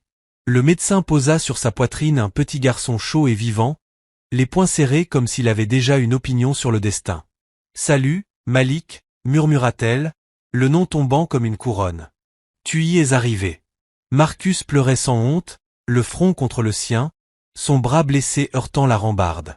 « Il est magnifique, dit-il, la voix cassée sur l'évidence. L'infirmière sourit. 10 doigts, 10 orteils, plus de cheveux que vous 2 réunis. Imani rit faiblement. Ça, c'est de mon côté. Ils comptèrent les respirations ensemble. Quelqu'un coupa le cordon. Quelqu'un essuya les larmes. Les papiers apparurent, disparurent. La pièce devint une chapelle où l'air lui-même avait cédé la place à la gratitude. Un coup frappé à la porte. La détective re-entra, plus douce qu'elle ne l'avait jamais été. « Je déteste interrompre, dit-elle en souriant, mais vous aimerez savoir que Leia parle. Langford aussi. Les mandats sont signés. Etagem Morgan a rendez-vous avec un juge. » Marcus hocha la tête, les yeux rivés sur Malik. « Merci, dit-il, voulant dire 1000 choses à la fois. » Ro observa la scène, Imani, le bébé, Marcus penché autour d'eux comme une réponse à une longue question. « Je repasserai demain, dit-elle. Ce soir vous appartient. » Elle sortit. Bryce entra juste assez longtemps pour serrer l'épaule valide de Marcus et déposer un baiser fraternel sur la tête d'Imani. « J'amènerai Hara demain, promit-il. Elle est avec grand-mère Ruth, en train de choisir sa robe de grande sœur. Y a des paillettes. Vous êtes prévenus. » Imani sourit si fort que ça lui fit mal. « Préviens l'hôpital. » Quand la pièce retrouva le silence, Marcus embrassa les doigts d'Imani et regarda le garçon, arrivé exactement quand il l'avait voulu. « Bienvenue chez toi, Malik, dit-il. On l'a construit pour toi. » Imani reposa la tête, ferma les yeux, laissant le rythme de 2 cœurs, le sien et celui de Malik, remplir l'espace où la douleur avait vécu. Marcus fredonna à nouveau le vieux chant, et cette fois, elle murmura les mots avec lui. « On veille l'un sur l'autre, dirent-ils ensemble. Pas de public, pas de titre. Juste la vérité. » Dehors, la tempête s'éloignait enfin pour troubler un autre horizon. Dedans, une famille apprenait la forme de son nouveau nom. Et la ville, celle-là même qui avait voulu les briser, semblait pour un instant devenir un lieu où les promesses pouvaient tenir debout en plein jour sans trembler. Le matin entra par la fenêtre de la maternité en longue bande d'ormiel. Les machines fredonnaient doucement. Le monde, pour une fois, ne demandait rien de bruyant. Imani était à moitié allongé, le petit Malik endormi contre sa poitrine, chaud, doux comme le lait, son souffle une plume sur sa peau. Marcus était assis à côté du lit, le bras en écharpe, mal rasé, incroyablement heureux. Quand on frappa à la porte, il se leva un peu trop vite, et la pièce sembla encore plus lumineuse. Grand-mère Ruth entra, suivie de Bryce et de Zara, virevoltant dans sa robe pailletée de grande sœur. « Laisse-moi le voir, maman » chuchota Hara avec la révérence d'une choriste. Imani se pencha, et Zara déposa un baiser précis sur le front de Malik. « Salut, petit roi » dit-elle. « Je suis ta grande aide. » Grand-mère Ruth posa ses paumes sur les joues d'Imani et de Marcus, les yeux brillants. « Dieu garde toujours ses reçus » murmura-t-elle. « Il vous a ramené à bon port. » Une infirmière passa la tête avec une télécommande. « Vous voudrez peut-être regarder ça. » Elle alluma l'écran à faible volume. La voix d'un présentateur déroula doucement les nouvelles. Flash spécial, Leia Vance plaide coupable et coopère avec les enquêteurs. Madame Langford est en détention. Des responsables financiers cités dans le complot. Les images montrèrent Monsieur Morgan escorté devant les caméras, mâchoire serrée derrière des lunettes de soleil. Une autre vignette afficha Belle, le visage pâle, lisant une déclaration préparée. Je suis profondément désolé pour mon rôle et pour le mal que j'ai causé. J'ai été manipulé et en colère, et rien de cela n'excuse mes actes. Je coopérerai pleinement et accepterai les conséquences. Imani regarda sans triompher. J'espère qu'elle trouvera un meilleur chemin, dit-elle. Marcus hocha la tête, silencieux. L'inspectrice repassa 1 heure plus tard, avec de douces félicitations et des documents bien plus durs. Vance et Langford ont signé leurs aveux, dit-elle. L'audience de Morgan est cet après-midi. Votre téléphone n'arrête pas de vibrer, alors j'ai fait écran. Prenez la journée. On s'occupe du reste. Ils prirent la journée. Ils comptèrent 2 fois les doigts de Malik, se disputèrent gentiment pour savoir s'il bâillait comme Marcus, et dormirent par bribes. Le corps d'Imani réapprenant à être un foyer, Marcus apprenant à en être un. 2 jours plus tard, l'hôpital les relâcha dans la lumière et les flashs des caméras, qui n'avaient plus d'importance. À la maison, une pancarte écrite à la main pendait au-dessus de la porte de la dépendance. Bienvenue, Malik a signé Hara. Des étoiles partout. Dans la cuisine, Imani trouva un dossier laissé par Bryce sur le comptoir. Projet de charte du Fonds pour la justice des travailleurs domestiques. À l'intérieur, ses propres mots retranscrits d'une conversation nocturne. La dignité, c'est quelque chose qu'on peut offrir à quelqu'un. Un bouclier aussi. Construisons-le, dit Marcus en lisant par-dessus son épaule.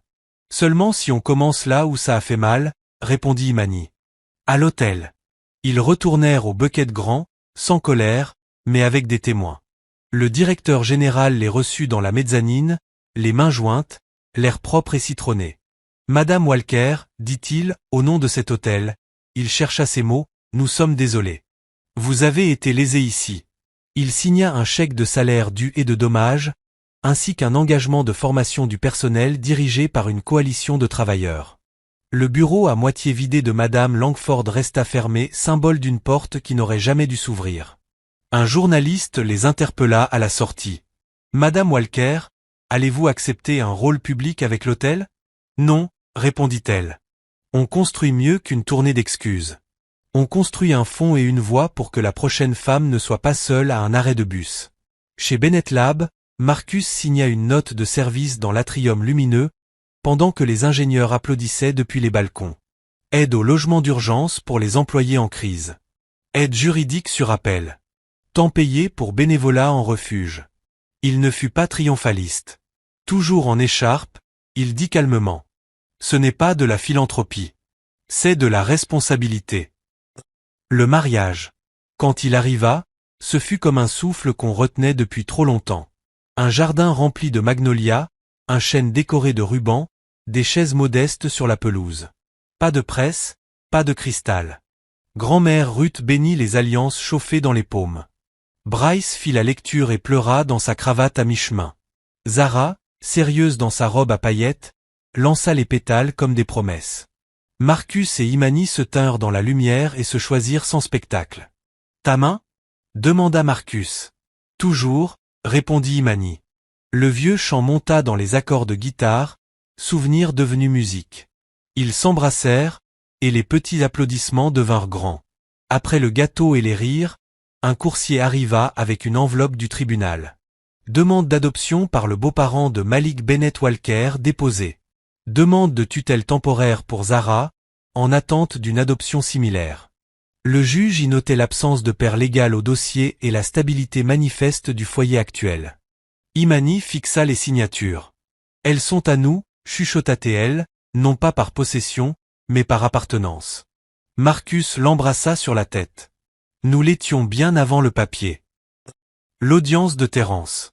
Elle eut lieu la semaine suivante, sous les néons d'un tribunal saturé d'air brut. Terence semblait plus petit que ses épaules. Quand le juge offrit à Imani la parole, elle s'avança avec Malik endormi en écharpe et Zara lui tenant la main. « Je veux que la cour entende 2 vérités, dit-elle.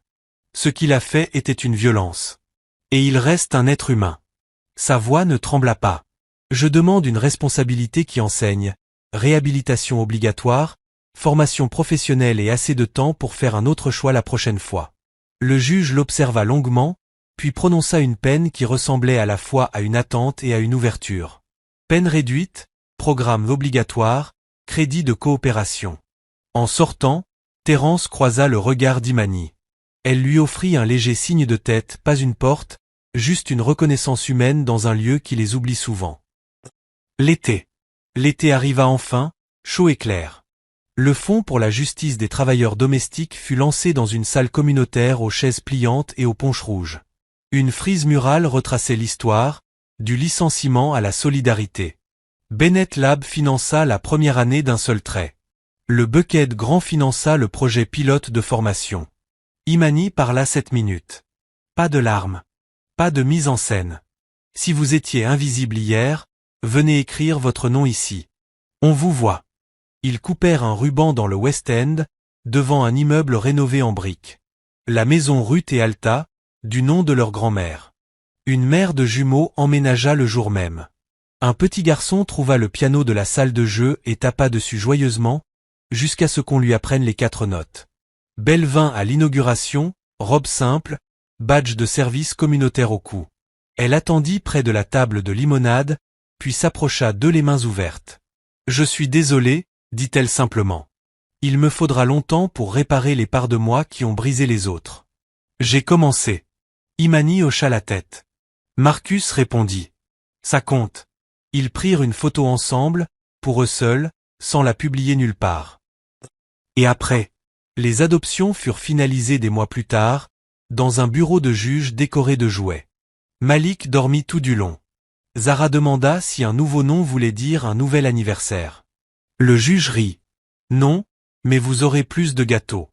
Dehors, ils prirent une photo, 4 visages fondus dans la joie, un flou de mains, de dents et d'avenir.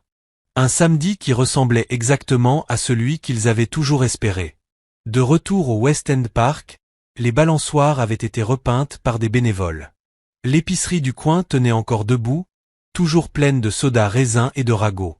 Marcus poussait Zara. Plus haut, criait-elle sans peur. Imani berçait Malik sous le chêne, la lumière dansant sur ses joues. Bryce arriva en retard avec des glaces. Grand-mère Ruth apporta une tarte et des conseils à quiconque voulait bien les entendre.